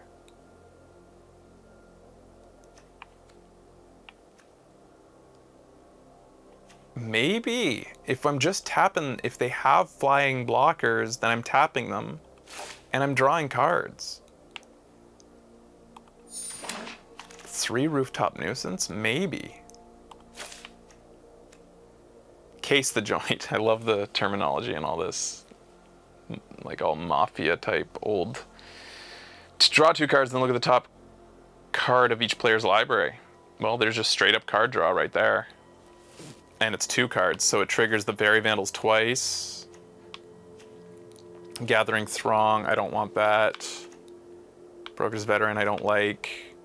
Just looks like we're taking just straight up card draw here. Backup Agent, 1/1. When it enters the battlefield, put +1/+1 counter on target creature. We have, oh, just more card draw. This is looking real solid, this deck. The strategy is so synergetic. 3 to cast, return 3 target creature cards with total mana value of 3 or less from your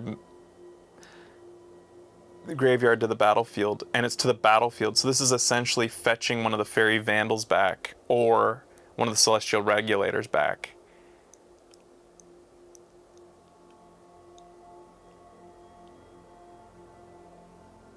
conditional, because like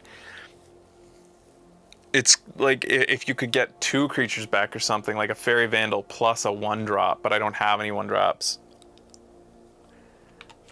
But the Fairy Vandals are super pivotal to this deck strategy, so I think maybe I just want this just because it's a 3rd Fairy Vandal potentially. The only downside being that if I haven't played the Fairy Vandals yet, or the Fairy Vandals haven't died yet, this is just a card sitting there in our hand doing nothing. But I also like that it brings back the Celestial Regulators too, which are also pretty core to our strategy. I'll take it. And I'm treating it like a creature, so it's going to sit there. It's going to stay there as a part of our curve, because it's basically a creature in my mind. Okay, so Murder Tabled again. This is a ridiculous set, if that's what's happening. I don't get it. I think I'm going to take the Guidance. I don't think I'm going to play this, but I'll consider it in the deck building phase. I don't like this guy.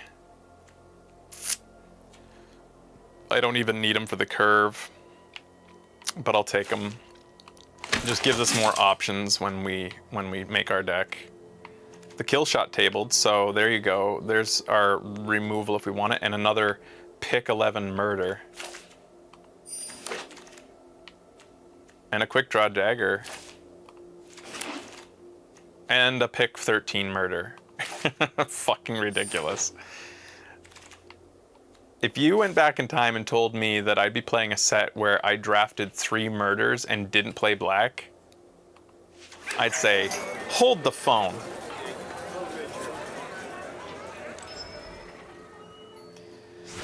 All right, so let's see what we got.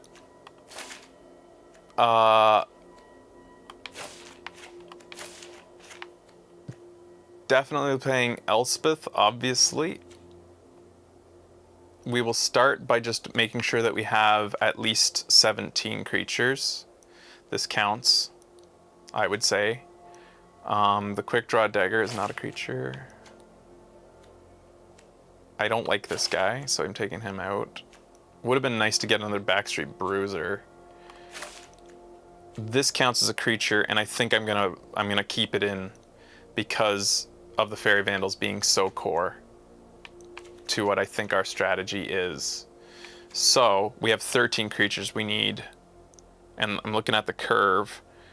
A 4-drop would be nice. We don't have a lot of creatures beyond this. We may have. I think I might be just running this, even if the 3 colors aspect can't be triggered. I mean, the fact that we have Slip Out the back, this whole deck strategy is all about protecting the Fairy Vandals, because this keeps the Fairy Vandals in the game. Yeah, so maybe 13 creatures isn't the worst. I would like one more than 13, though. Maybe 14? This protects the fairies, I guess, and it's an early blocker, too. One more 2-drop. I don't love them, but maybe I'll like them more once I play them. We need the body, and I feel like I have to play the Paragon, even though it's the weakest of all the flyers we have. The Shakedown Heavy's kind of splashable. Ish.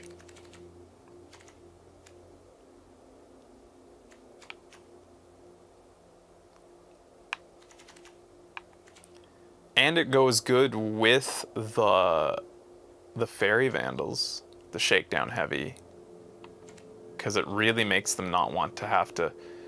But 3rd color just for 1 card, I don't think it's worth. I think 15 creatures is fine, considering that we have lots of card draw. Oh, it's not 15, it's 14 creatures, because this is not a creature. We gotta keep our creatures alive, because stuff like this isn't nearly as powerful if it comes out and there aren't targets for it.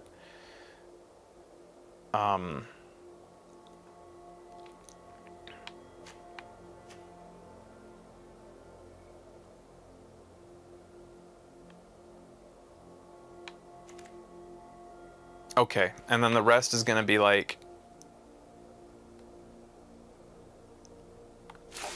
removal. I don't like that you have to wait for them to attack for this to trigger. This protects our fairies a little bit. Gives us flying and lifelink, which we don't need to give it flying, but lifelink's okay. This also protects our fairies a little bit, gives us blockers. So we're putting in 2 slip out the backs. These are basic. Slip out the back is basically like a creature. You have to think of it as another fairy vandal. It protects the fairy vandals and keeps them in. It's a counter spell basically for if they remove anything, try to remove the fairies.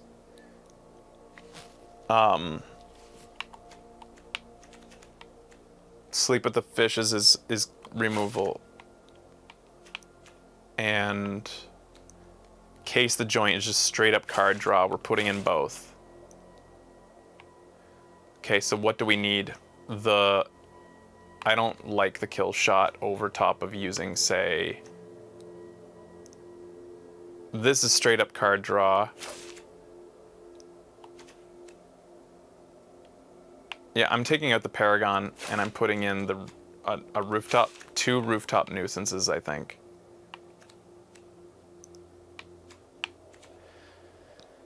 It just doesn't feel like old Magic rules apply to the new sets anymore. A lot of the old hard and fast rules that I learned, including the number of creatures you play, have all been thrown out the window lately. I don't know if I need a 3rd rooftop nuisance though. I'm actually kind of light on white cards. That's interesting. I didn't think.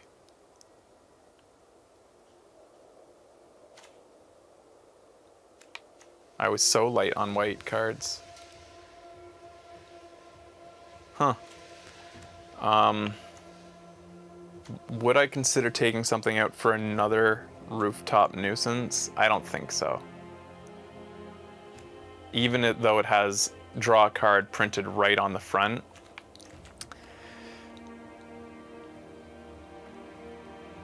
You know what? Maybe I'll take out Buy Your Silence. I feel like very expensive creature removal is maybe temporary creature for 2 turns. Basically, creature removal is just as good as expensive late game creature removal. Temporary removal versus permanent.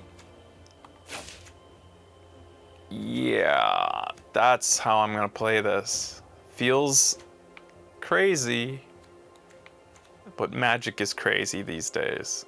And then I guess I'm gonna put in this land because it fetches and thins the deck. I can go get a plains or an island. This land, because it's dual.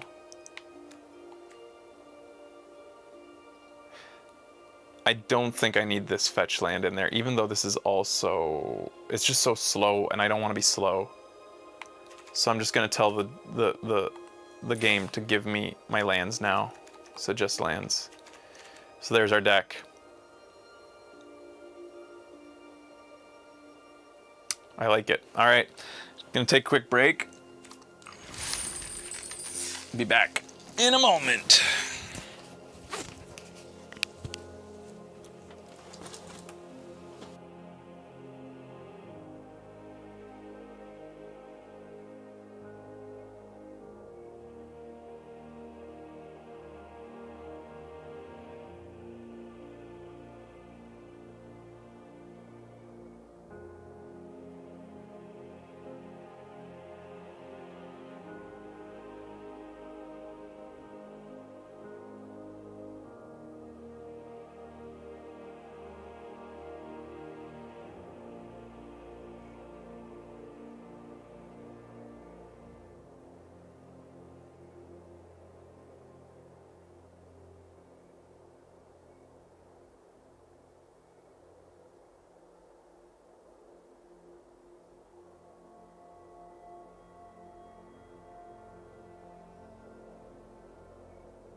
Hey guys.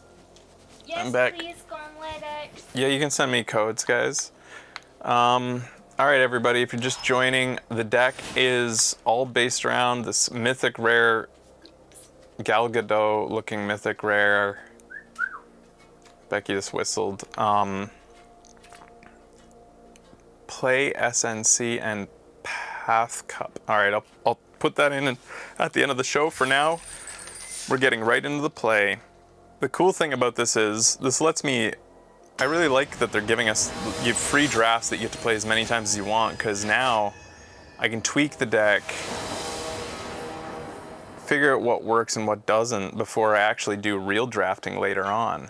We're opening hand with not a great opening.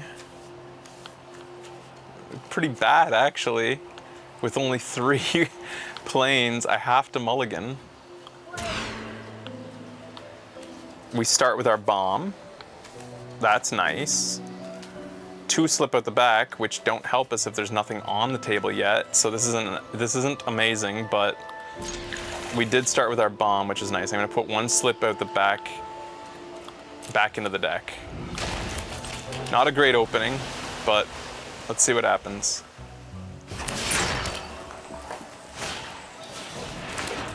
Unlucky Witness comes out. A 1/1, so he's playing a very aggro. An aggro red deck, it looks like, over there. So I'm hoping to draw into the cards that help me deal with aggro, which, you know, Celestial Regulator does. But yeah, this was a tough start for me. He's blitzing this out.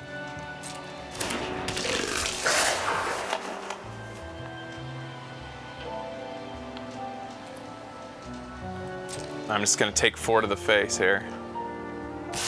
Oh, he's not blitzing that. Oh, because it would cost 1 extra. Oh, that's fine then.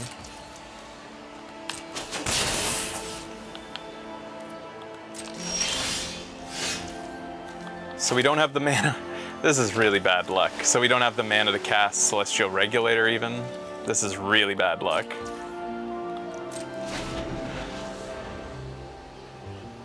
This is just magic. This is magic all the way. Yeah.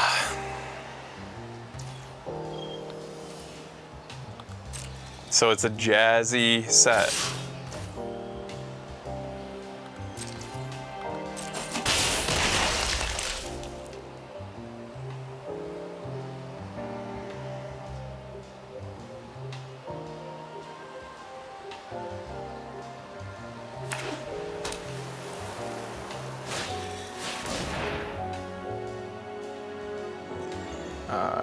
High-Rise Sawjack reach. Whenever High-Rise Sawjack blocks a creature with flying, oh yeah, which is pretty much like really annoying that he's playing that against my deck. This is just ridiculous how bad of luck we're getting. But again, magic. So conniving. This is our first time conniving. And then I discard a card. If you discard a non-land card, put it. So this is easy because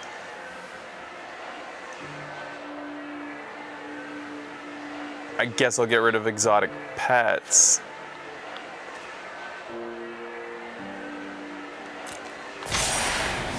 And I have a 3/4 flyer, which will help.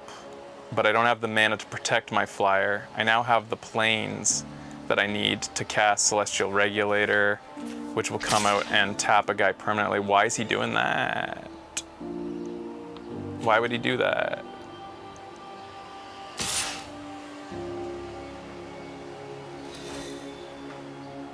I don't have the life force. No, I have to take the face damage. He obviously has an answer to surprise me with. But he didn't attack with the Witness, which is interesting.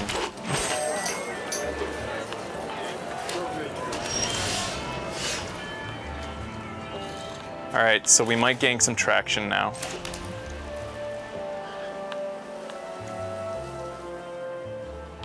What do I want to tap?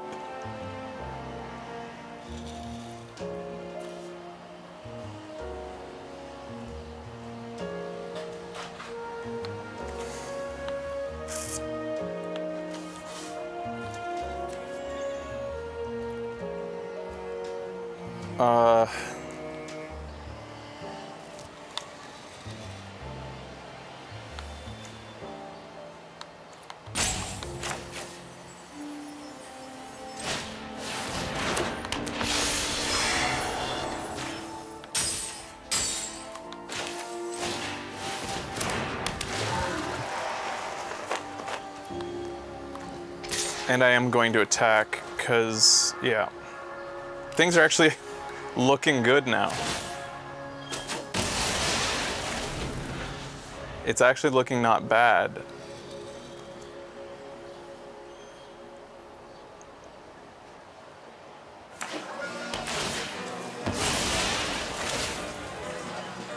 So he's searching for cards. If I get one more white mana,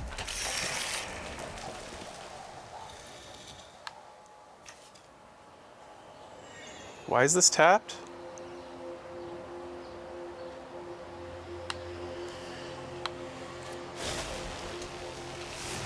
Why is this guy tapped? Oh, I tapped it with the regulator. Yeah, and it doesn't untap during the next step. Yeah. Brazen Upstart, Vigilance, 4/2. When it dies, look at the top 5 cards of your library. You may reveal a card from among them and put it into your hand. Put the rest on the bottom of your library in any random order. Okay. When it dies, they get to draw a card, basically.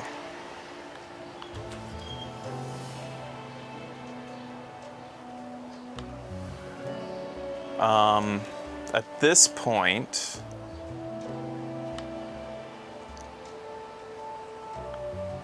we're biding our time.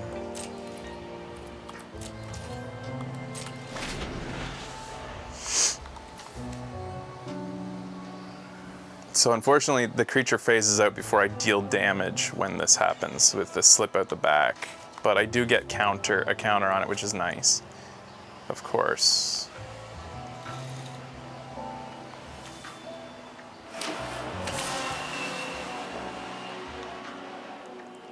Swooping Protector will be able to kill the Brazen Upstart if they attack. Whenever the Pugilist attacks, you create a 1/1 that, when it dies, deals 1. Is it casting it for the Blitz cost? Considering it's on fire, I assume they are. No, they're not. They're hard casting it.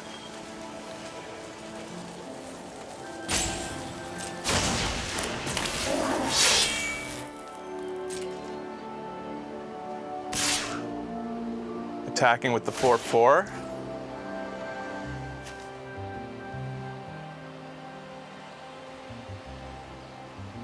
Oh, it does have haste, so they did put Blitz on it.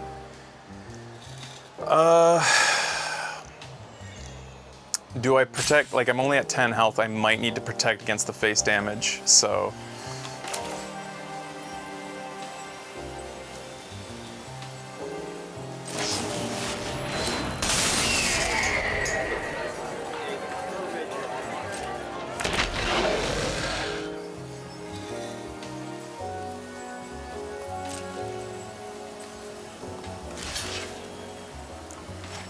So if this triggers, it will kill my 2/1, right?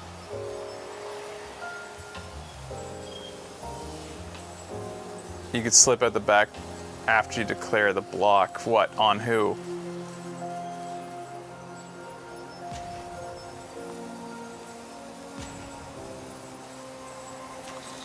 I'm gonna do this then. I might, let's see what they do.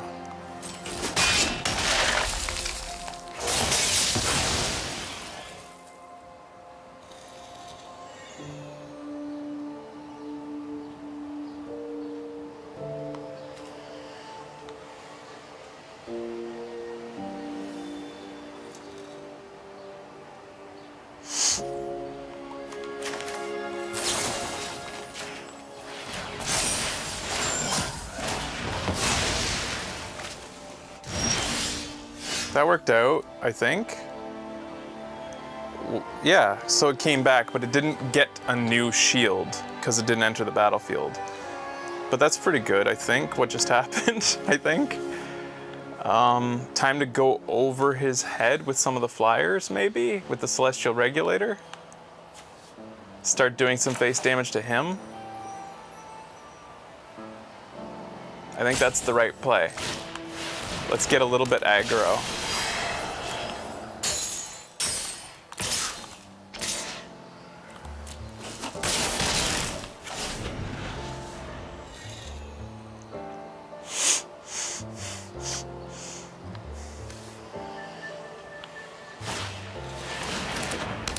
Venom Connoisseur, Human Druid 2/2 Alliance, which means that when it comes in, it gets Death Touch whenever a creature comes in. The second time it resolves, all creatures get Death Touch. This is a 2/2 that gets +1/+1. If mana or treasure is spent to activate it, put a +1/+1 counter on it instead. This, why did that just happen? He played that pseudo removal, forcing them to fight, I assume. Did they both die? They did. Okay, that's good, I guess. Hard to keep up. But I probably will trade knowing he's tapped out here. Well, he has no cards in hand, so even though I'd rather not lose the flyer, I think I have to kind of trade to keep myself in the game.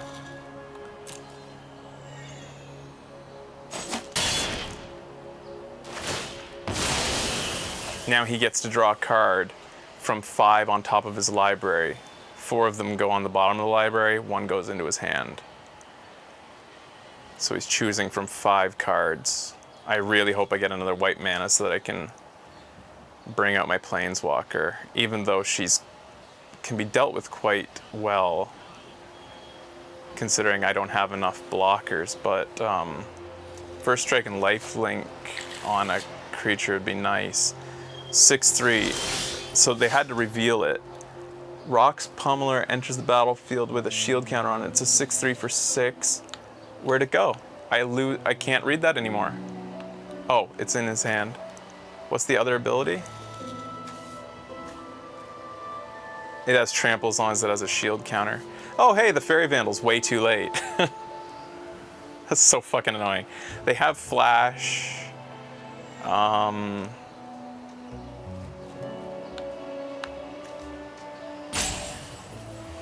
Which doesn't help me a lot. We have to wait now.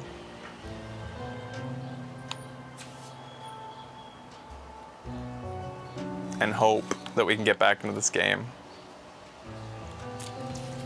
He's not low enough life to race or anything like that.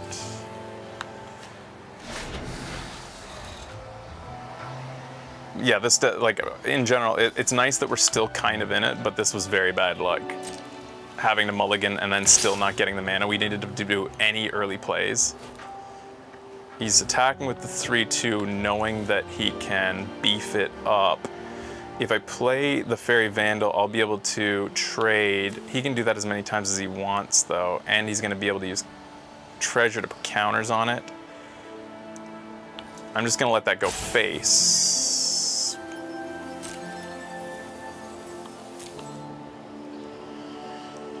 And see what he spends. No second planes was very rough, yeah. He decided not to beef it up, and now he's playing the Rhino Soldier, which is very tough for me to deal with.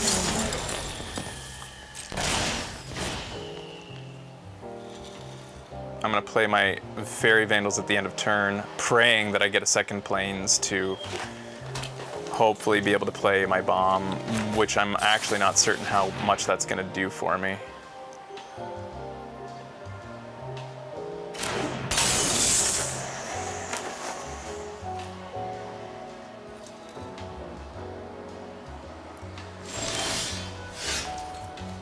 This is like the last card I needed, really. But it has to come into the battlefield tapped, so I don't get to play my Planeswalker right now.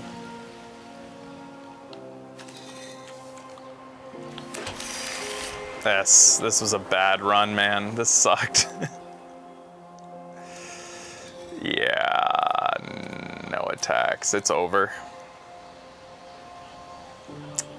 I don't know, maybe with lifelink and the Planeswalker, maybe, but the 6/3 coming at me with trample is like, what the hell am I supposed to do?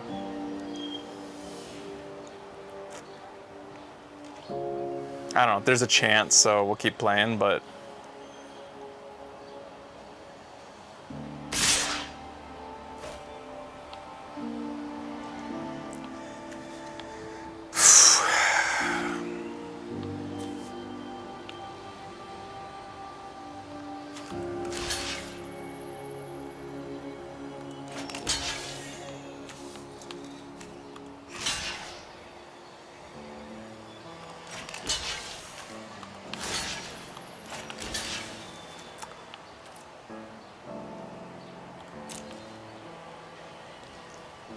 deals 7 damage to me. I'm down to 2 life.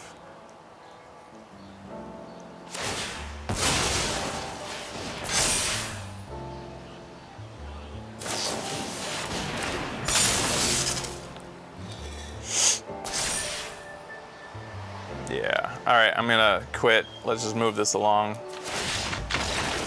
What horrible luck. And of all lands that I would draw that can get me a plains, I draw into the one that puts it out tapped. So I could potentially, maybe I could have turned that around if the Planeswalker was able to activate that turn. Yeah, bad luck. Anybody who didn't see the beginning of that match, we mulliganed a 3 Plains hand with nothing but blue cards in hand, and then our next was all islands.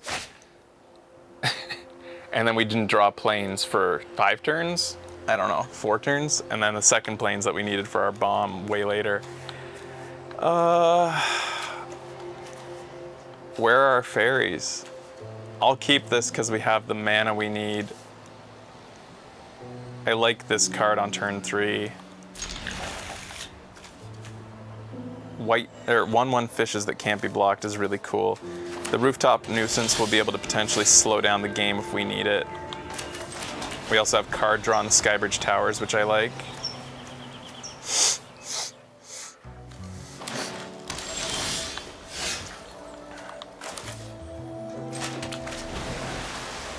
We're gonna have maybe some card advantage.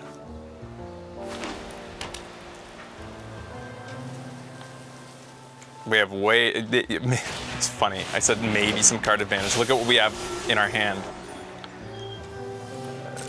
It's all card draw.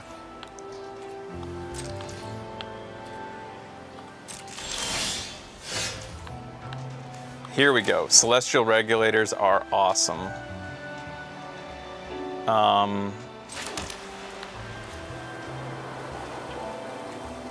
The fish would allow me to use Rooftop Nuisance multiple times. Do I play the Celestial Regulator now, or... No, we don't. I think this first. But I didn't even think about how... oh shit, yeah. I didn't think that either there, but at least we're slowing the game down. I didn't even think about how the fish create tokens to sacrifice for Rooftop Nuisance. So he's playing a slow game too, which we like. We want that. We're happy in the slow game.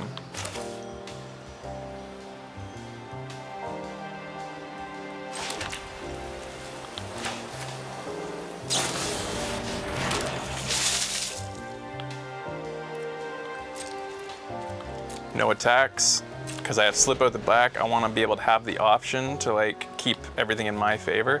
Having them on a, this is crazy, these.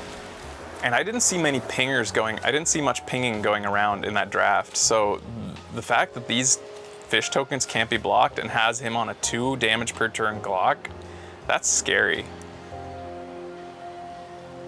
Like, I can use them to sacrifice for Nuisance in a pinch, but I don't want to, even though it's free card draw.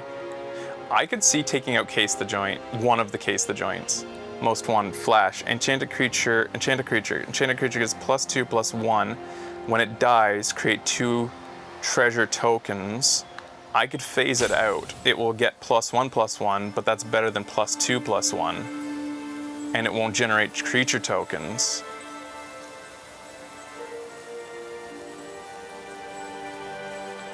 It'll become a 4/3. On my guy, this would become a 3/4, so they would trade. I'm gonna let that resolve.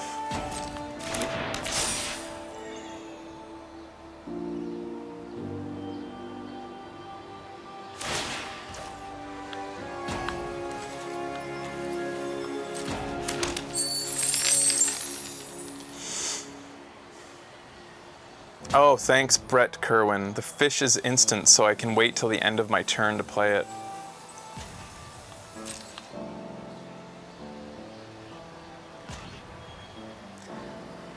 So despite the slowness of our 2 decks, it looks like if he attacks... Oh, he's not going to attack, okay.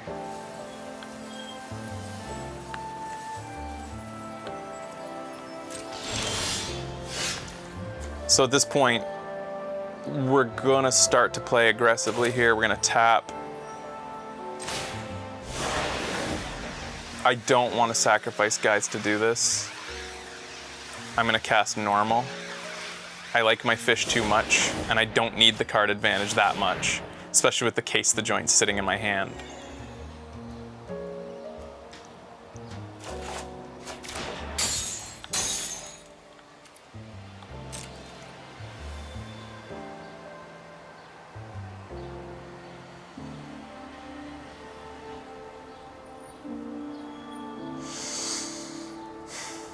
This is an interesting deck.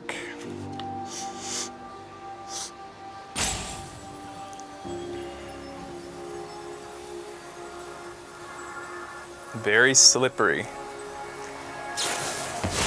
Warm welcome. Look at the top 5 cards of your library and may reveal a creature card from among them. Put it into your hand. For the rest of them, bottom of your library. Create a 1/1 green citizen white creature token. Okay. Card draw plus a token for 3. But he had to reveal it. Revealed a Sky Crier, the 2 mana 1/1 flyer.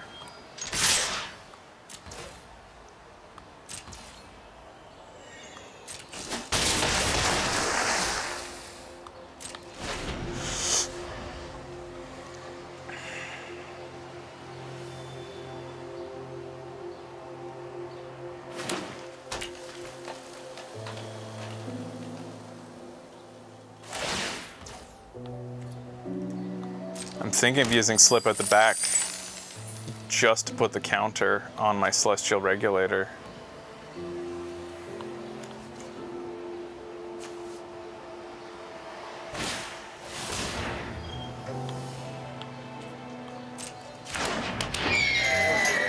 It has lifelink, that's something to consider.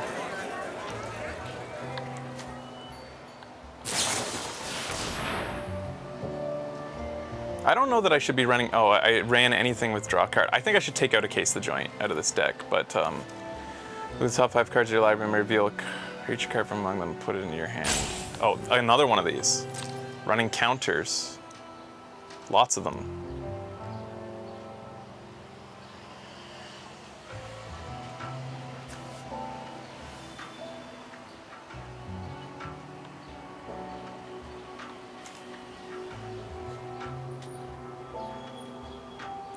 So, guys, if I play Slip Out the Back on something that I play Majestic Metamorphosis on, since it's phased out, if it becomes a 4/4 Angel, then I phase it out, and at end of turn, it's supposed to turn back. Will it stay a 4/4 when it phases back in on my next turn?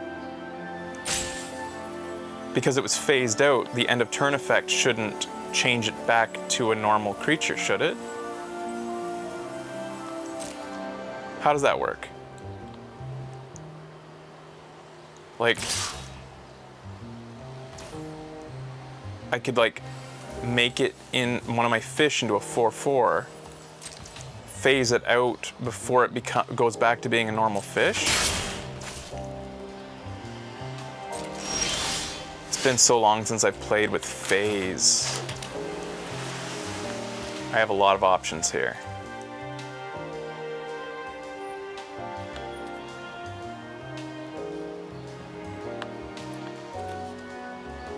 Lots of options.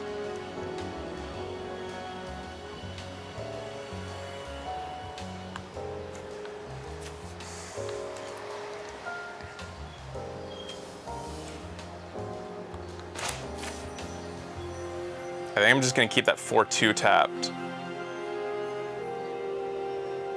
Maybe.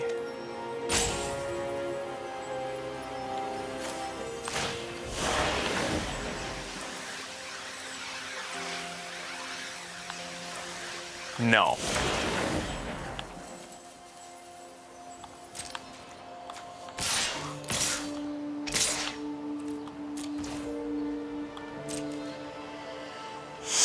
I want my Swooping Protector to come out and surprise the 4/2 that will, I imagine, attack next turn.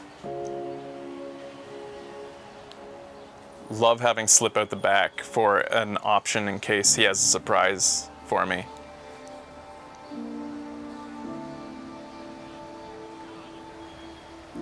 So like, yeah, my thinking behind the phase is use Majestic Metamorphosis to make one of the fish a 4/4. Then use Slip Out the Back to phase it out of existence. Then end of turn comes and it's phased out. So what my thinking is, it might not turn back into normal fish because it was phased out at the time. Continuous effects that affect the phased out permanent may expire while the permanent is phased out. So they will no longer affect that permanent once it's phased in. Okay, so it's an effect that stays within the game. So this effect would no longer have effect. The effect isn't phased out, basically. That makes sense. Case the Joint is an instant, that's something to keep in mind about this card draw. It may be expensive, but when you're playing a deck like this, keeping mana open for instant effects, you can play this at the end of turn if you need to. That's an annoying guy. 6/3 trample, and he has a shield counter on him. But I can tap him with Rooftop Nuisance.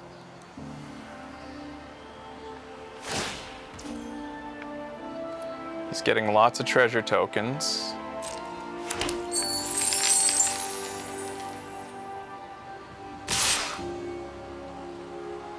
Swooping Protector will come out now. And they're tapped out, except for the treasure tokens, but I don't think that this will be turned in their favor.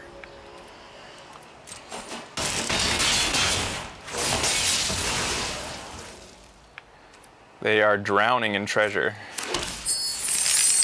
Thanks, Gauntlet. You're very helpful. You make chat look good.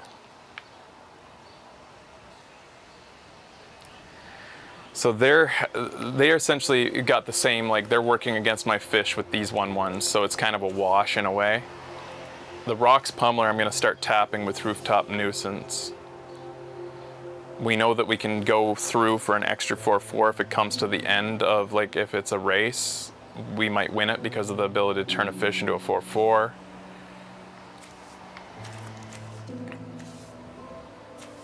We have more than enough card advantage. That we're winning the card advantage race no matter what, it feels. Enchanted creature gets +2/+1, and when it dies, create 2 treasure tokens. Well, that's fine, because I'm going to be tapping it next turn.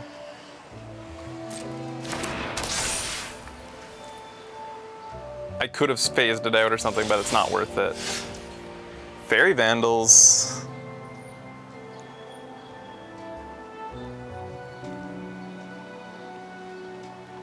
Rooftop is not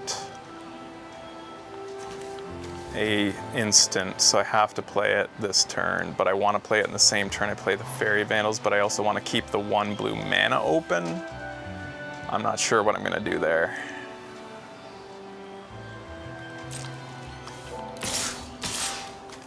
for now. I'm attacking with everything. I feel like I can win the race because of, well, I'm definitely playing Rooftop Nuisance. The question is whether I want to play Fairy Vandals and get the counter because of Rooftop Nuisance, or knowing also that Case the Joint will pump the Fairy Vandals more next turn if I play them.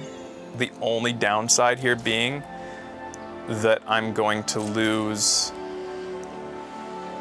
the ability to play Slip Out the Back as utility, as an emergency.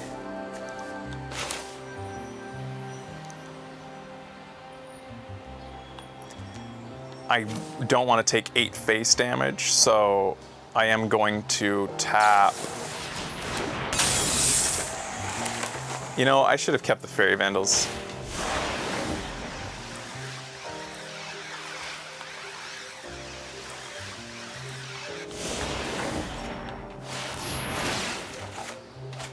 And I could have done a casualty. I should have kept the Fairy Vandals.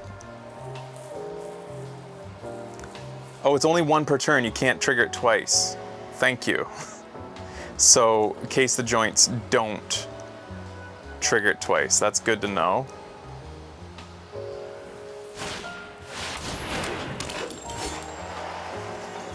I think I win next turn.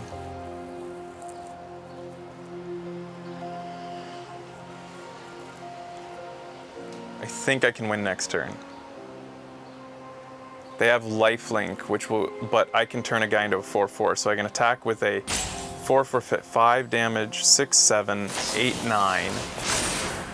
Uh-oh, they're coming through for 10 face. Ouch. But I can afford it. I can afford it. It hurts, but I can afford it. They're tapped out, and well, they have 1 card in hand. I don't know if there's giant growth in this set. Is there giant growth in this set? 10, 11, 12, 13, 14 damage. I would be too short.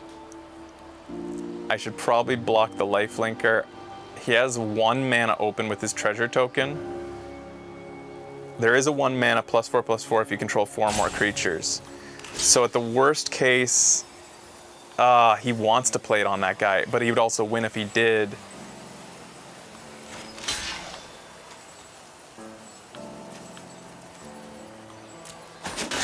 He doesn't have it. I win.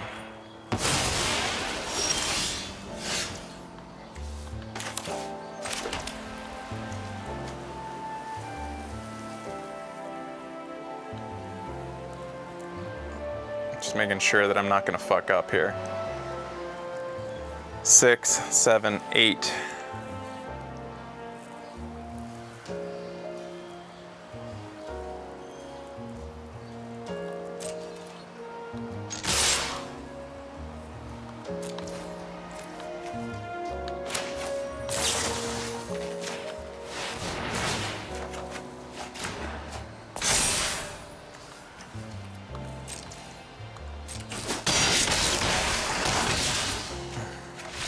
He's making me sweat, says Becky. That was fun. Maybe one more game today, guys.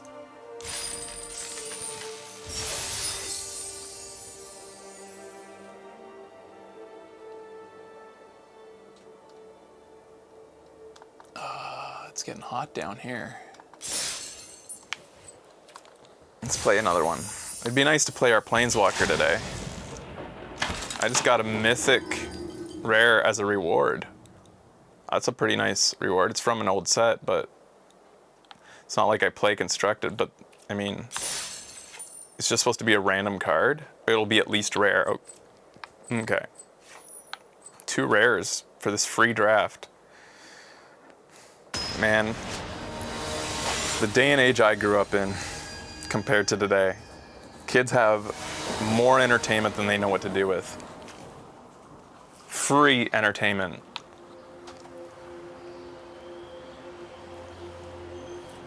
Okay, guys, finally, a Fairy Vandal in our opening hand.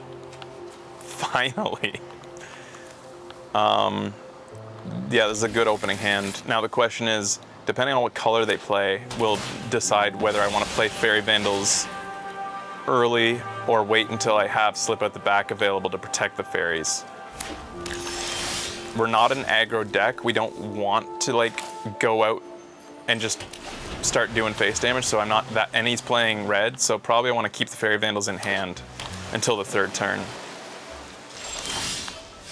Luckily, he didn't get a 1-drop or a 2-drop in his deck. He's playing red-blue. Yeah, I'm gonna keep the Fairy Vandals. They're too critical to my deck strategy to play with the chance that they're gonna die. Oh, it's Flash, yeah. But if I play it at the end of his turn, well, okay, he just tapped his red. So probably he's not gonna have a response. So that's good.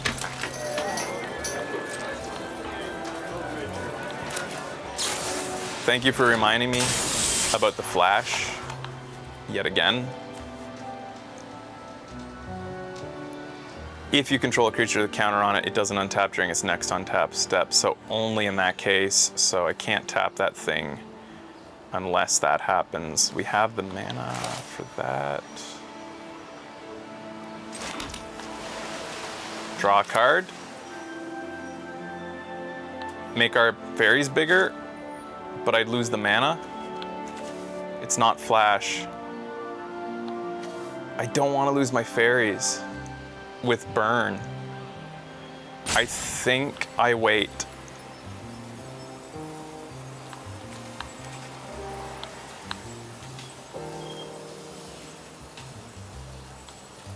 I'm gonna wait. I'm gonna play conservative. We're a control deck. We have to just remember that's what we are. No attacks. Keeping my mana open to protect the fairies. I could use Rooftop Nuisance to draw a card, but then I'd potentially lose the fairies that had a counter on them with a burn spell.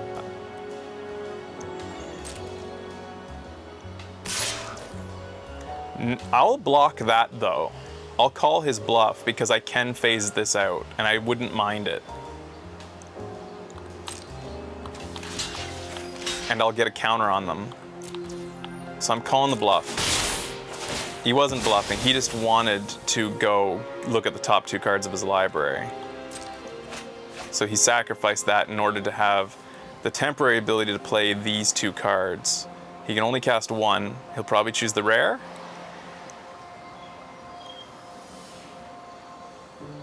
Every time a creature comes out, that's gonna get +1/+1. Or create a treasure token.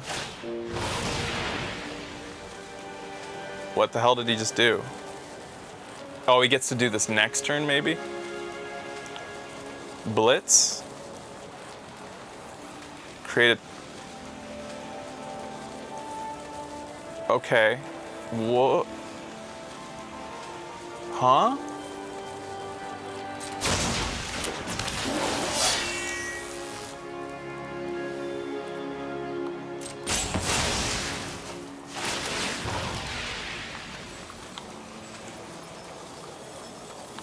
He gets it triggers twice because it has a built-in and blitz, or no, it just drew a card. That's why it was triggering two things. That was weird. Opponent's on 4 colors, but they don't have a green source yet. Yeah, they don't.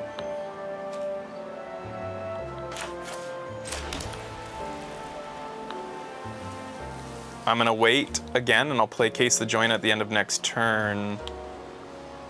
I can play it instantly to make them 2/3s as a surprise. And that's what I'm going to do.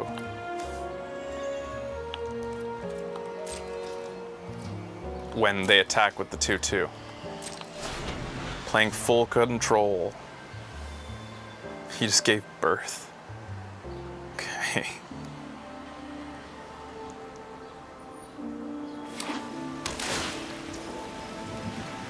Oh, you're talking about something else. I thought you were talking about this, that ogre came out and gave birth to this human, because that's essentially what just happened in the game. He's fetching his forest now.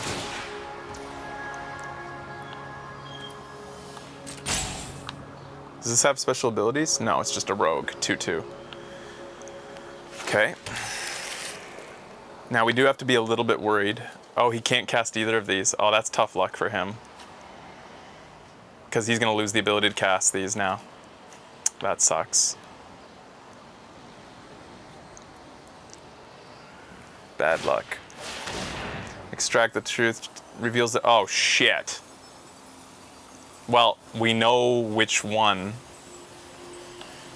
they're going to be choosing. We just lost our Planeswalker. Nothing we can do about it. They wouldn't choose Case the Joint. There's no way. But now they know we have Case the Joint, which means they're probably not going to attack into this situation. Don't choose the Planeswalker. Don't choose the Planeswalker.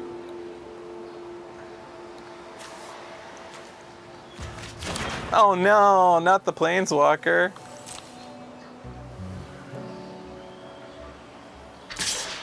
Okay, though that was dumb.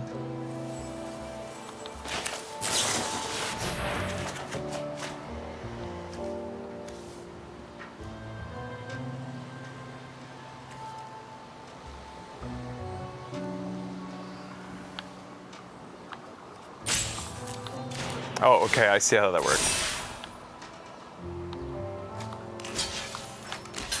Does he have like a surprise? No, they just didn't play that right. I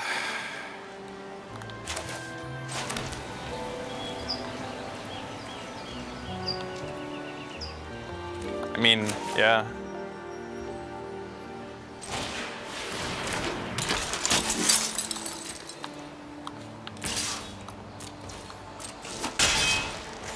Just playing it slow. I think we have full control of this game. With all this card advantage, we've got full control. Vampire Scrivener, 2/2. Whenever you gain life during your turn, put a +1/+1 counter on it. Whenever you lose life during your turn, okay. That's gonna get bigger.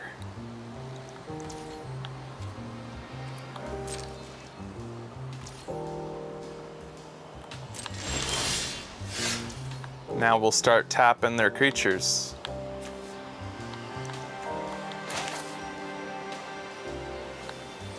I'm gonna wait on playing the Rooftop Nuisance because it can tap multiple creatures later.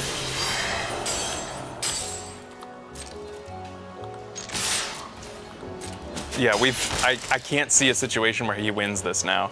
We've got such a lockdown on the game, like control-wise, with 2 slip out the backs, the tapping that we have in here, an extra Vampire Scrivener.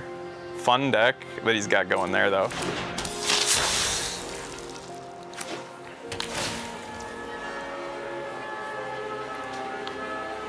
He's gonna make them both bigger into 3/3s, which is a bit scary.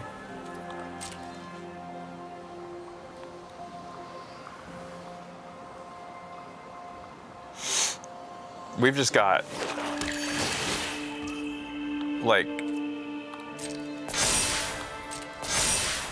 such a ridiculous amount of control over here in the next few turns.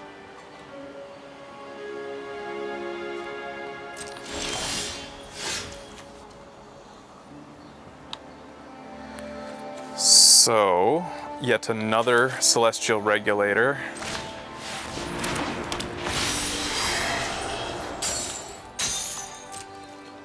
What a frustrating deck to play against. My deck is.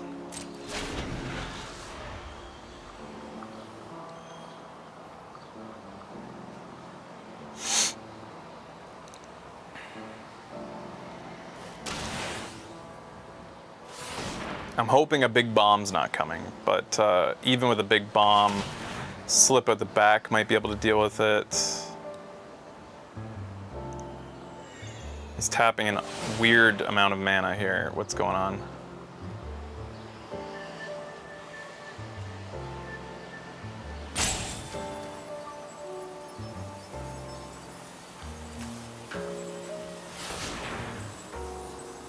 They're saying somebody in there saying use the casualty effect of Rooftop Nuisance on the broker. That's a good idea. Tap multiples on his side, because the broker will give me a shield, which I would probably put on. I don't know who I'd put it on. The Paragon is a little bit scary, but I think I'm finishing this game pretty soon here. Maybe next turn.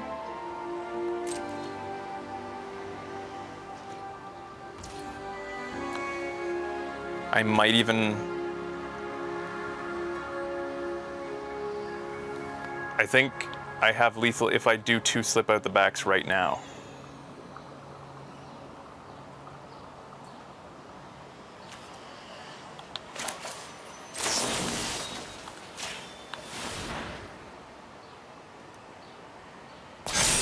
I didn't do the math, but I think I have it.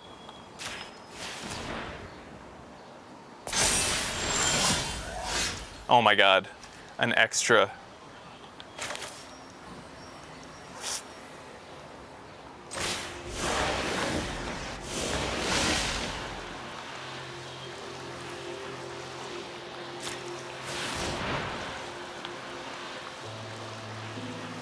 Whoa, whoa, whoa, whoa. The first target is tap. Okay. Cast with casualty. Hit that guy. 1 or greater.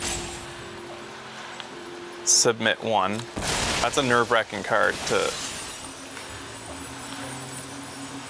target a creature you control to give the shield. This is a nerve-wracking combo of things. Because, like, now tap that. There we go.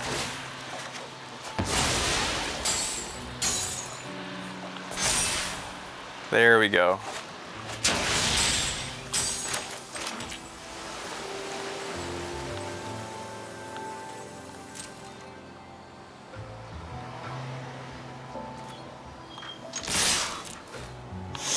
And yet another Rooftop Nuisance, but I think this, is this over? 3, it's 9 damage, but if I give the fairies, make them into 4/4.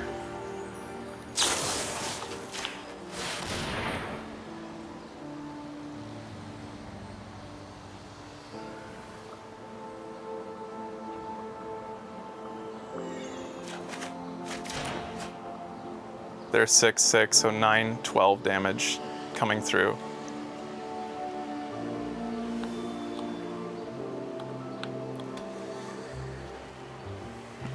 Well, that one went fast, so I'll do one more game.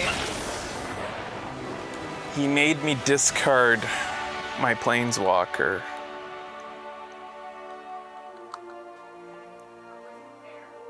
I don't think that was overkill. It was going to be 9 damage, so I would have been 2 damage short. So if I don't know, it's possible there was another way. I don't know. If I win one more, I get a mystery cosmetic. And I got another mythic.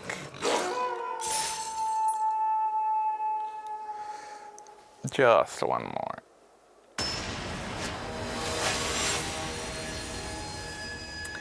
Yeah, when I was a kid, we were so bored all the time. And now there's more entertainment than kids know what to do with. If a kid says that they're bored today, they should be immediately spanked. All right, I like this opening hand. This is very good. This is exactly how I want to play this deck. Right here, great opening.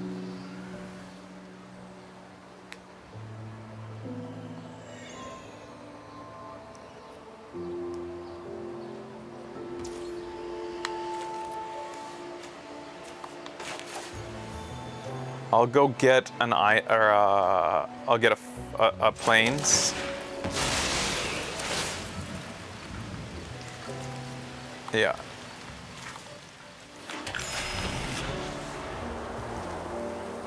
Next turn, you know, I don't want my Fairy Vandals to go out unprotected. and I don't think it's worth dealing 1 damage per turn to put them out early, so I'm going to get the Bruiser out there right away.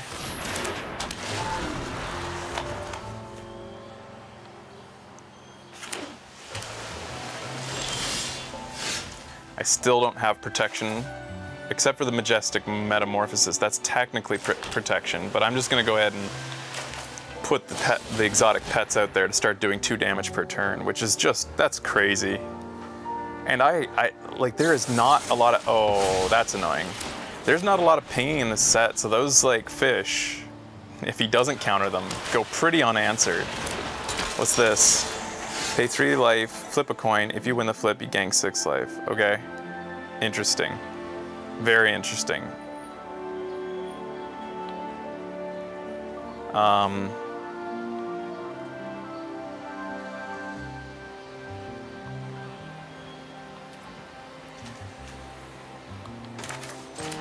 Next turn, I'll play the Fairy Vandals. Or I mean, at the end of this turn, I'll play the Fairy Vandals, I think. Because then I have multiple things that I can play to give them tokens.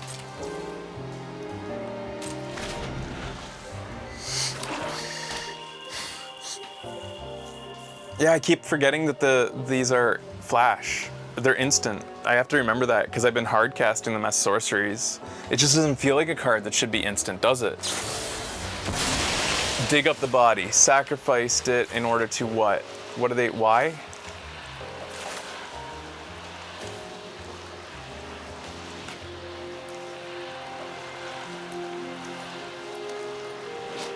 Mill 2 cards, then you return a creature card from your graveyard to your hand. Casualty 1. Okay. So why are, oh, so it's kind of like card draw in a way because they're milling cards that they will then be able to return to their hand. Okay, interesting. They ended up getting back, okay.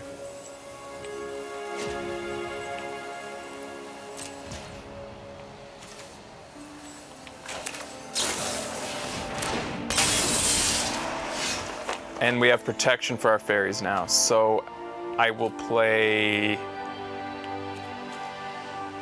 This is weird to go through for 5, which I don't want to play these right now because like they tap his guys.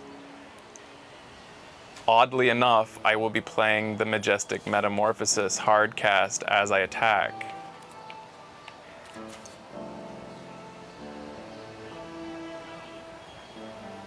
If there are 2 or more, I won't be able to create more than 1 type of counter.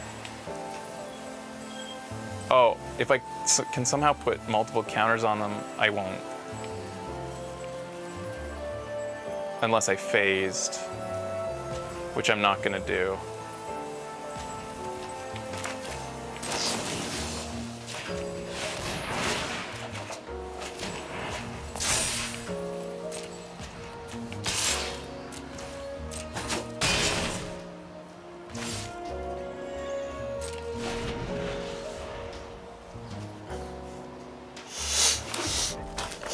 I love having slip out the backs. I just love them. Whenever it enters the battlefield, target opponent discards a card, which is annoying. I don't know what I'm going to discard. Maybe a slip out the back.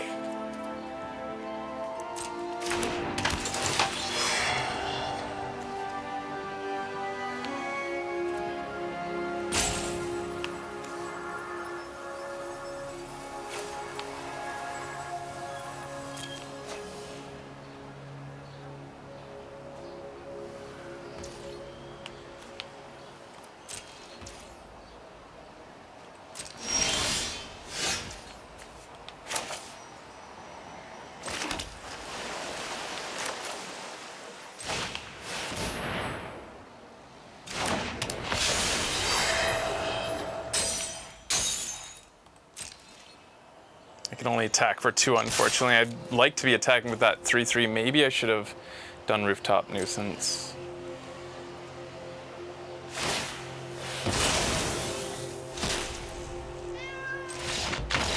All right, one more, because that wasn't fun. There's nothing happened. They just farted around and then conceded.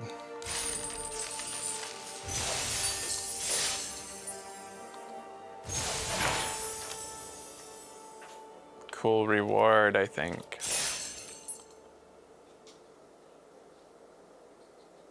How long have I been streaming, guys?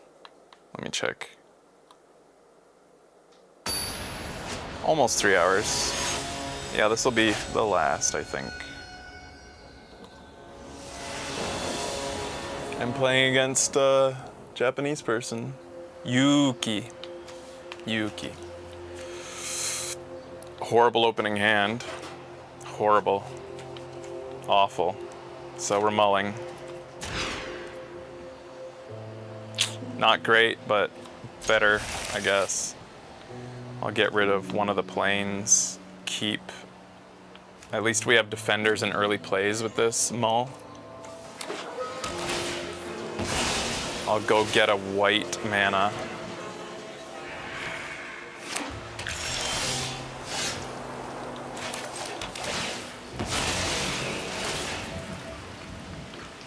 Go get a plains.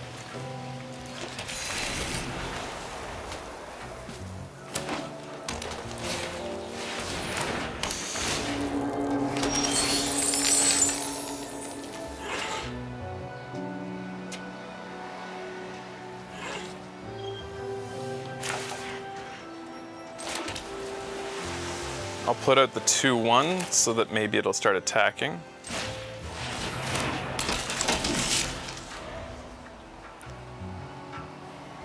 We need a counter on somebody so that the Angel Advisor can do its job. They just brought out a scrying elf wizard that can also draw cards.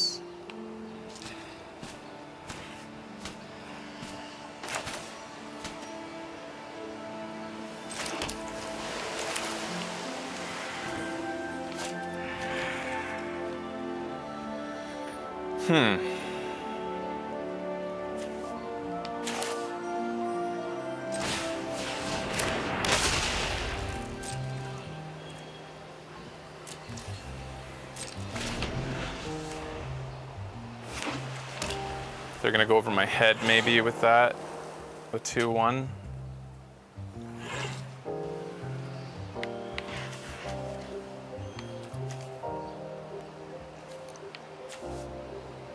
I might actually make my wall into a 1/5 so that it has a counter, which means that counter abilities later will be always triggering with my Celestial Regulators,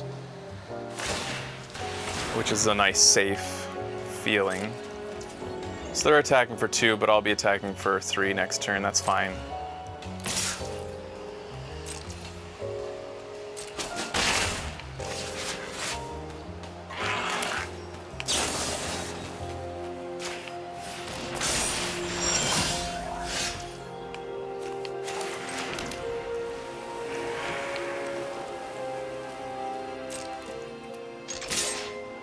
Oh, it's still a wall though. It's still a wall.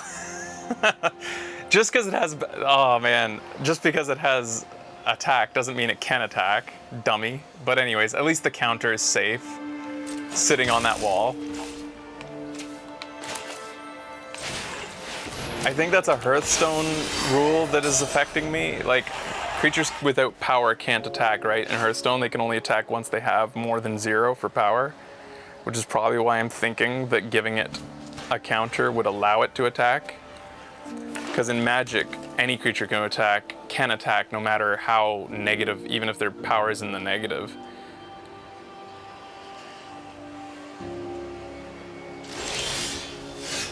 All right.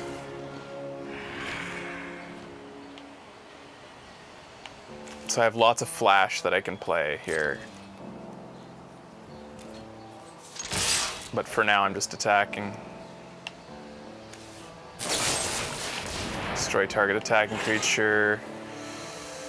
Nothing I can do to save it, so that's fine.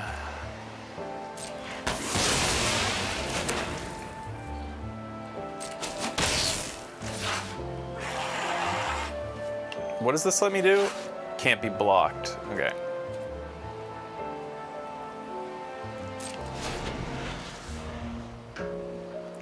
Probably play my Swooping Protector to defend when they attack.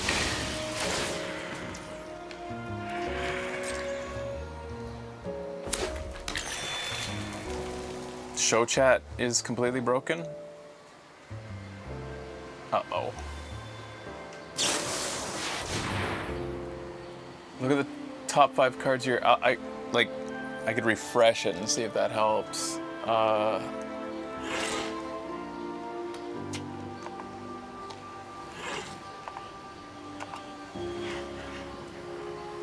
There, Nulani's here. Hey, Nulani. Long time no see. Wow, out of nowhere, just... Thank you.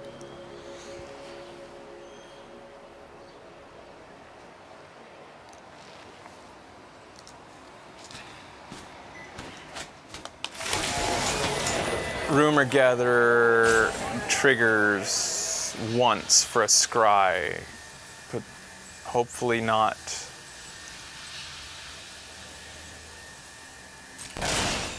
For the card draw, though. Are they gonna get to play another one? They don't have the mana for it unless they have a 1-drop. Could somebody type something into the show chat so that I know that it's... Okay. Pass to attackers.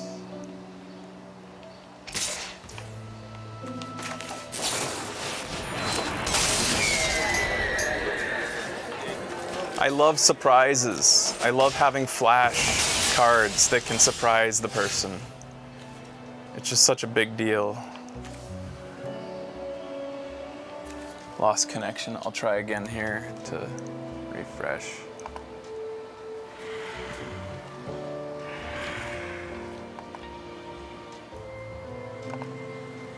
There, I've refreshed. We'll see if it comes back.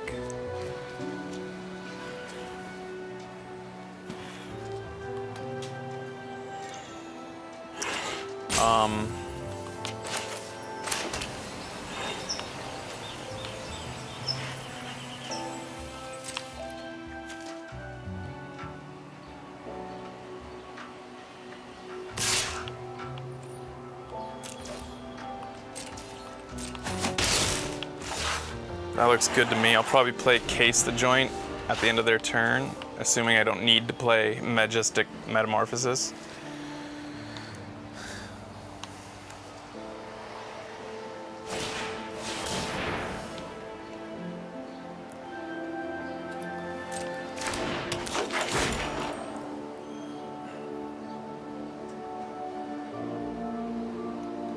Thanks, Nulani.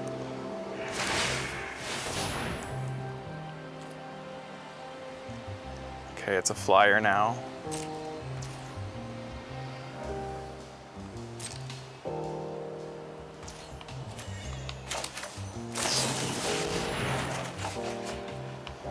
And I get to see their library. I know that I have a planes or they have a planes coming. Gain 1 life and draw a card. Wish I had my fairies, because that would really...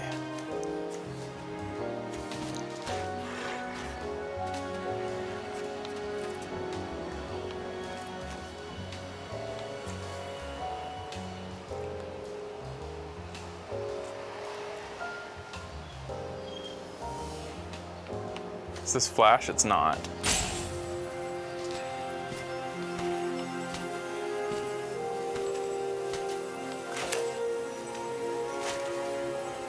I want to see what I could draw here. Nothing.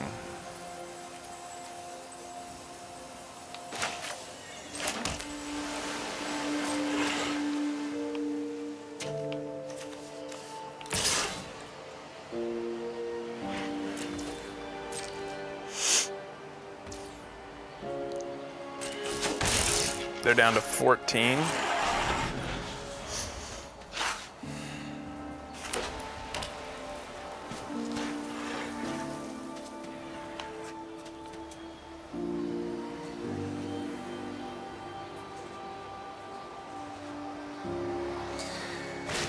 Phew.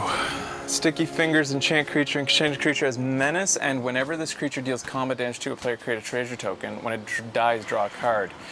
Is it worth playing Slip at the back on that?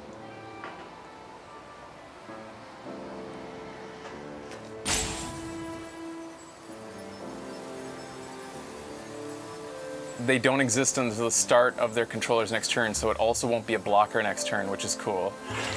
Yeah, I'm gonna slip that out the back.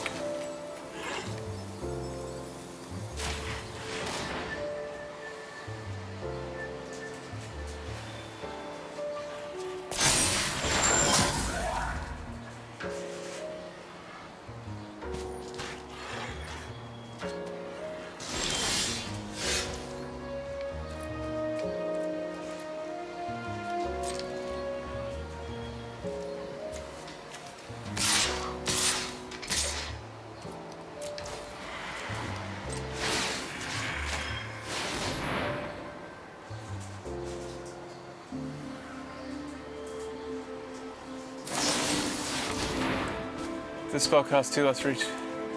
4 damage to a target attacking creature.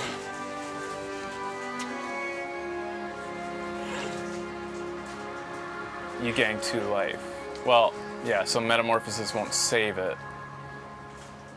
That's fine though. That's an expensive removal there for them.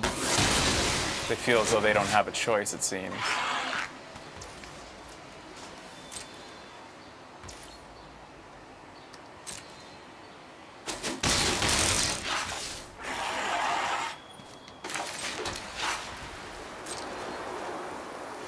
I feel like I can win this race, and that's why I'm going super aggro here. 2/2 that can get Death Touch whenever they want it to.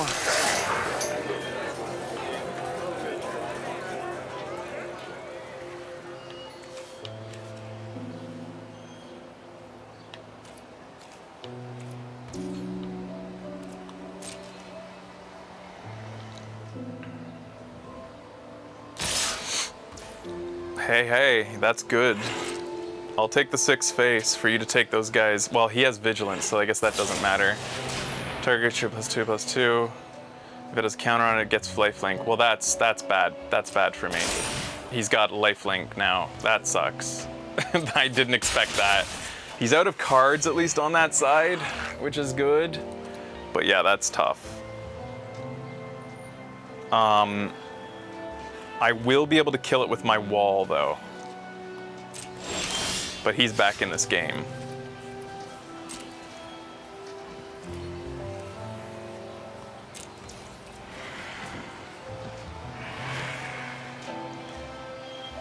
Yeah, okay. There we go. He really clawed his way back. I could draw from the land. Thank you, Brett.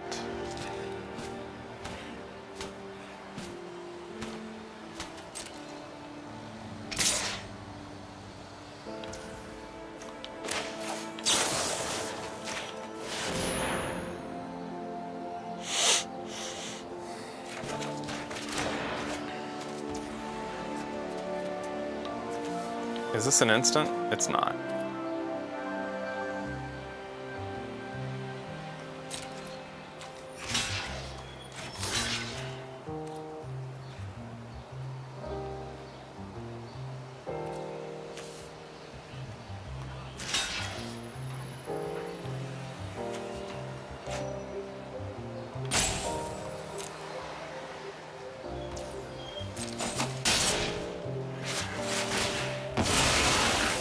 He gets card draw back from that guy going away.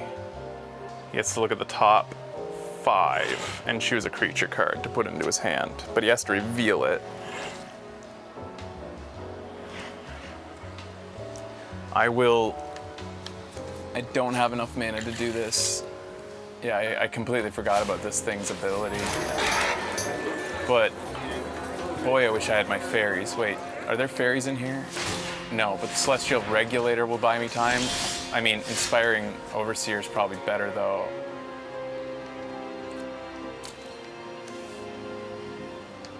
What does this thing do? Flying, base power and toughness of 5/5. I don't want him to have that, so I'm gonna tie that guy up.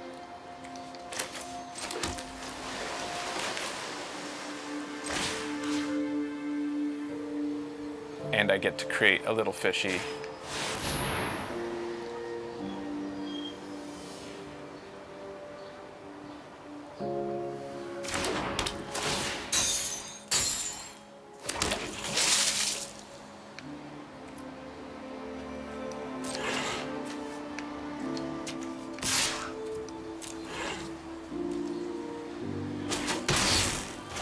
I'm gonna hold on to patch up, I think. I mean, I could bring back the bookcase. I could bring back the overseer, which would give me card draw. I could bring back the celestial regulator. I think I'm gonna hold on to patch up just so I have options. I think that's the better idea. Leave my options open.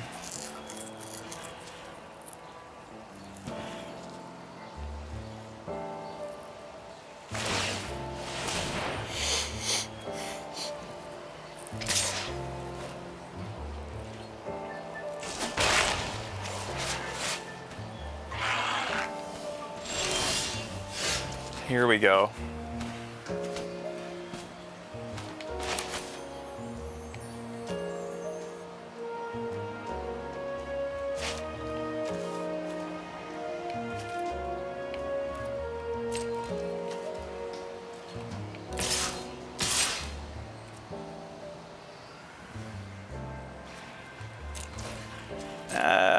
Yeah. That's fine.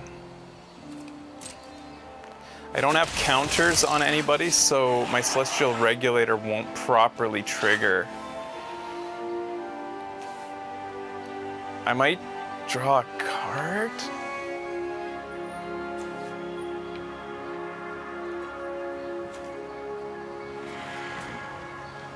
Let's draw a card. It can sacrifice itself as it's tapped. That's good. Oy. I'm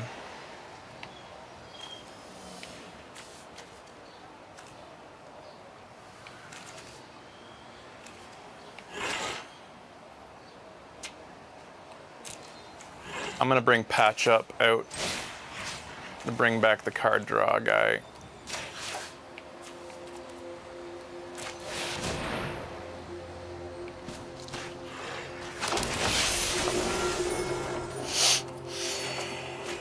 There we go. Rooftop nuisance is nice to have now.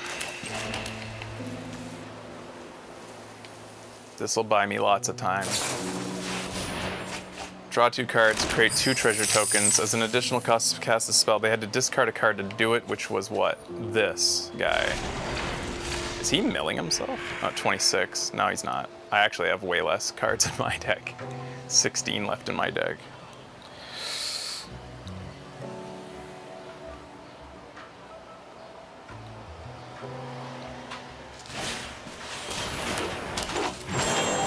What will be the big swing?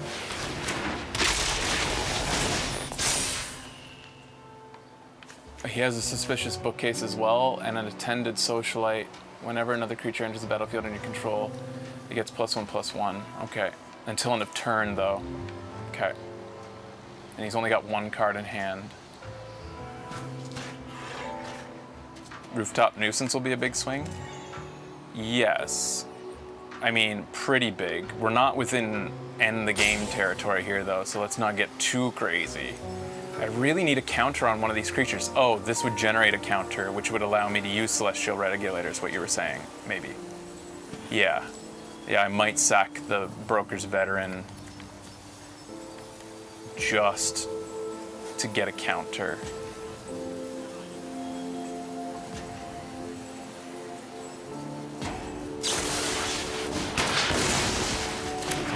He destroyed the enchantment on the Broker's Initiate. That's scary. I'll have to start tapping that. So yeah, I have to. I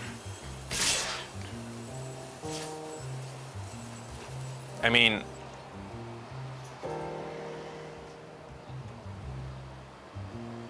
I'll take the 2-face. I'm not gonna trade my flyers.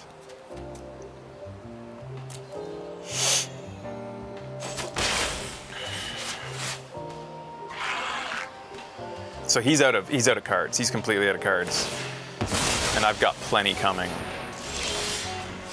And my Fairy Vandals are here. Finally.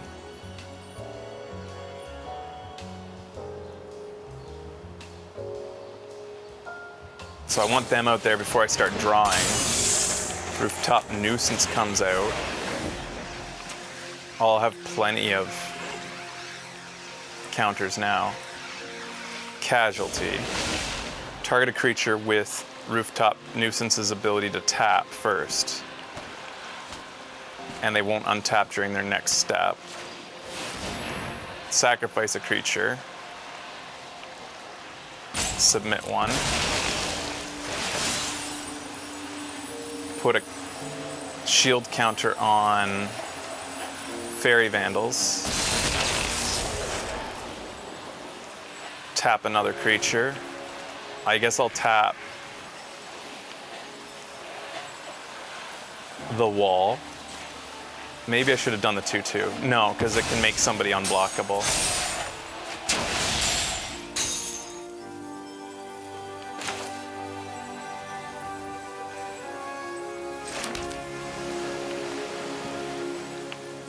And I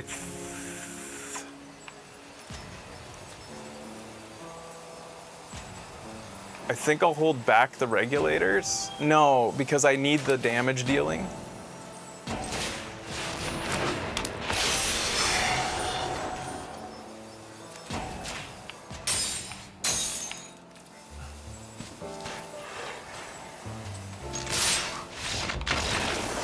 He got tired of playing me. All right, that's it for today, guys. So even without playing my bomb rare, I am dominating with this deck. Built a pretty nice blue-white flyer deck. Fun. I'm trying to determine whether taking out one of the case the joints to put in, say, maybe Kill Shot would be better. Like, I haven't been really wanting for card draw to trigger the fairies. I feel like I have more than enough. I think the utility of just one more thing, or any one of these utilities, might be better. This doesn't generate counters. Neither does that.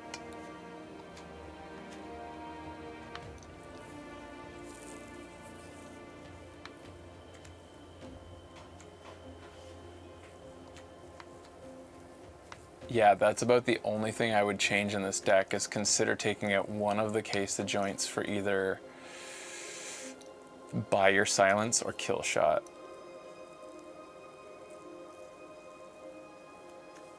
Probably because it's instant speed, probably Kill Shot. It allows me to have, but I mean, Revelation of Power is also pretty solid, especially since it has a counter synergy. Really difficult to decide. I would probably, but because this is a draft where you get to play unlimited runs, like, it doesn't matter. I could experiment, but man, I wish that normal drafting in Magic Online, I mean, it's hard to want for more considering the value in this game if you just want to play some Magic, but I would like it if normal drafts, bot runs, arena drafts would let you play a guaranteed number of games instead of just like, because sometimes you could go in and get 3 losses just from really bad luck. It would be nice if they guaranteed you 6 games or something. Somehow, like they modified the structure so that it was like play until, I don't know, there's the Gal Gadot character again there. Anyways, you guys want to see what I can open in my packs? I'm not going to open all these. 23 of Kamigawa, 24 of Crimson Vow, and 2 Strixhaven. I'll just open the new packs.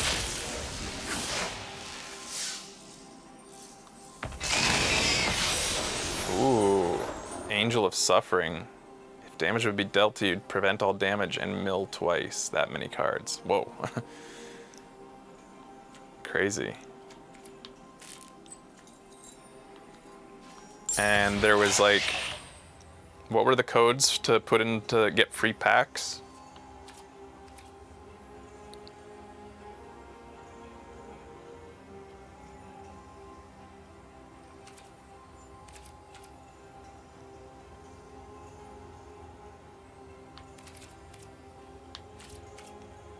Gomlet, you were an MVP today with info. Play SNC.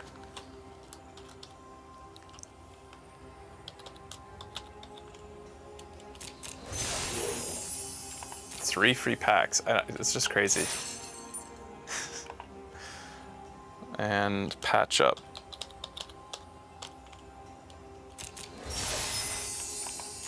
Oh, lots of XP. Nice.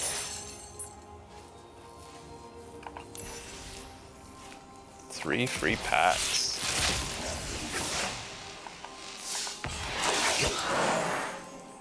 Pretty cool set. I like the flavor. Very different from Kamigawa. Isn't it crazy though how little time there was between sets? Is that just how it is now? I'm not gonna read the cards. I'm just gonna, unless mythics though. Cat demon. Okay, a cat demon. Creatures you control get +1/+0 and have vigilance as long as you have 3 or more creatures. Creatures you control also get +1/+0 and have trample as long as you have 6 or more creatures. Creatures you control get +1/+0 and have double strike as long as you have 9 or more creatures. So this is like for a white weenie cat deck maybe. That's fun. Or just any deck, I guess, but it's extra flavor if they're cats.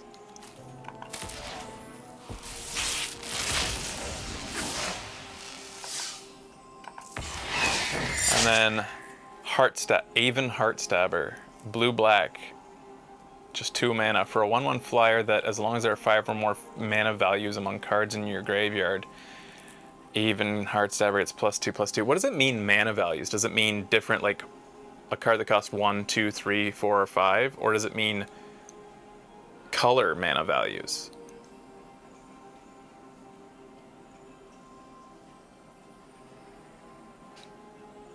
I have an extra code from pre-release. It's a one-time. What? The heck is that code? Seriously? Like 1, 2, 3, 4, 5. Well, that's just a very... So that's good for a milling deck, because the ability to get that many cards in your graveyard of that kind of curve is pretty difficult. Let me see if I can put this code in. Is that a 0 after the 8?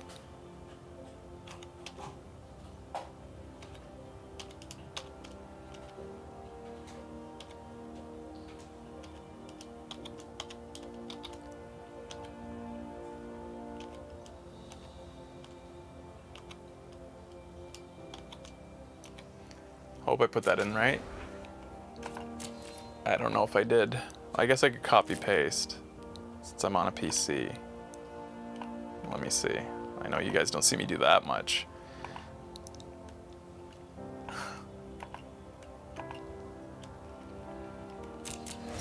Oh. Well, hell. How the hell? How? Why is there... Why? I basically got the equivalence of like half a booster box from free codes. People still play the paper game? Hard to imagine. That's a fun card.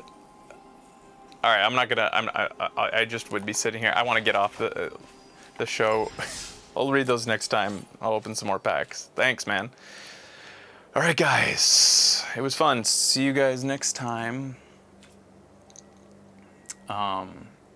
Yeah, the reason I say that thing about the paper, when Magic the Gathering, or whatever they called it, online, which was always a shitty experience, but like desperate people played it when they wanted games. They were so dedicated to making sure that the online game didn't devalue the paper game. They made sure that like, they basically gave away nothing for free, and they kept the prices exactly on par with paper. And yeah, there was just so little value in Magic the Gathering Online. It was just played by masochists who didn't mind playing a broken program and just desperately wanted to play some matches of Magic because they're Magic addicted like I am. But like, you know, when especially then coming out of college and having a disposable income to some extent, like finally getting to play but wanting to find games. Anyways,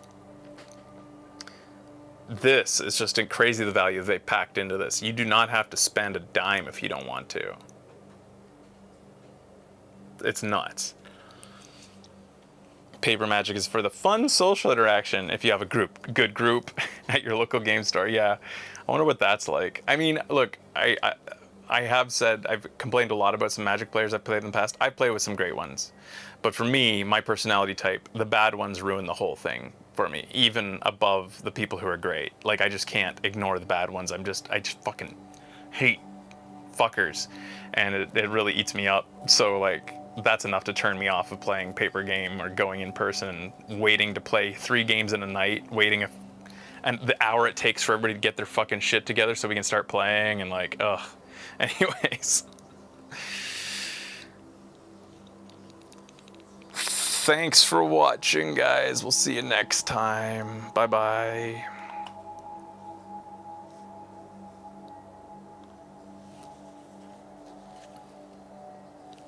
All right, guys. That's it. I'm not sure when the next show might be. I'm just not sure. This is Becky's last week, so I want to spend some time with her. We're gonna spend all our time kissing. Yeah, gonna spend all our time kissing, she says. All right, we'll see you guys later. Keep an eye on Twitter for announcements. Bye-bye.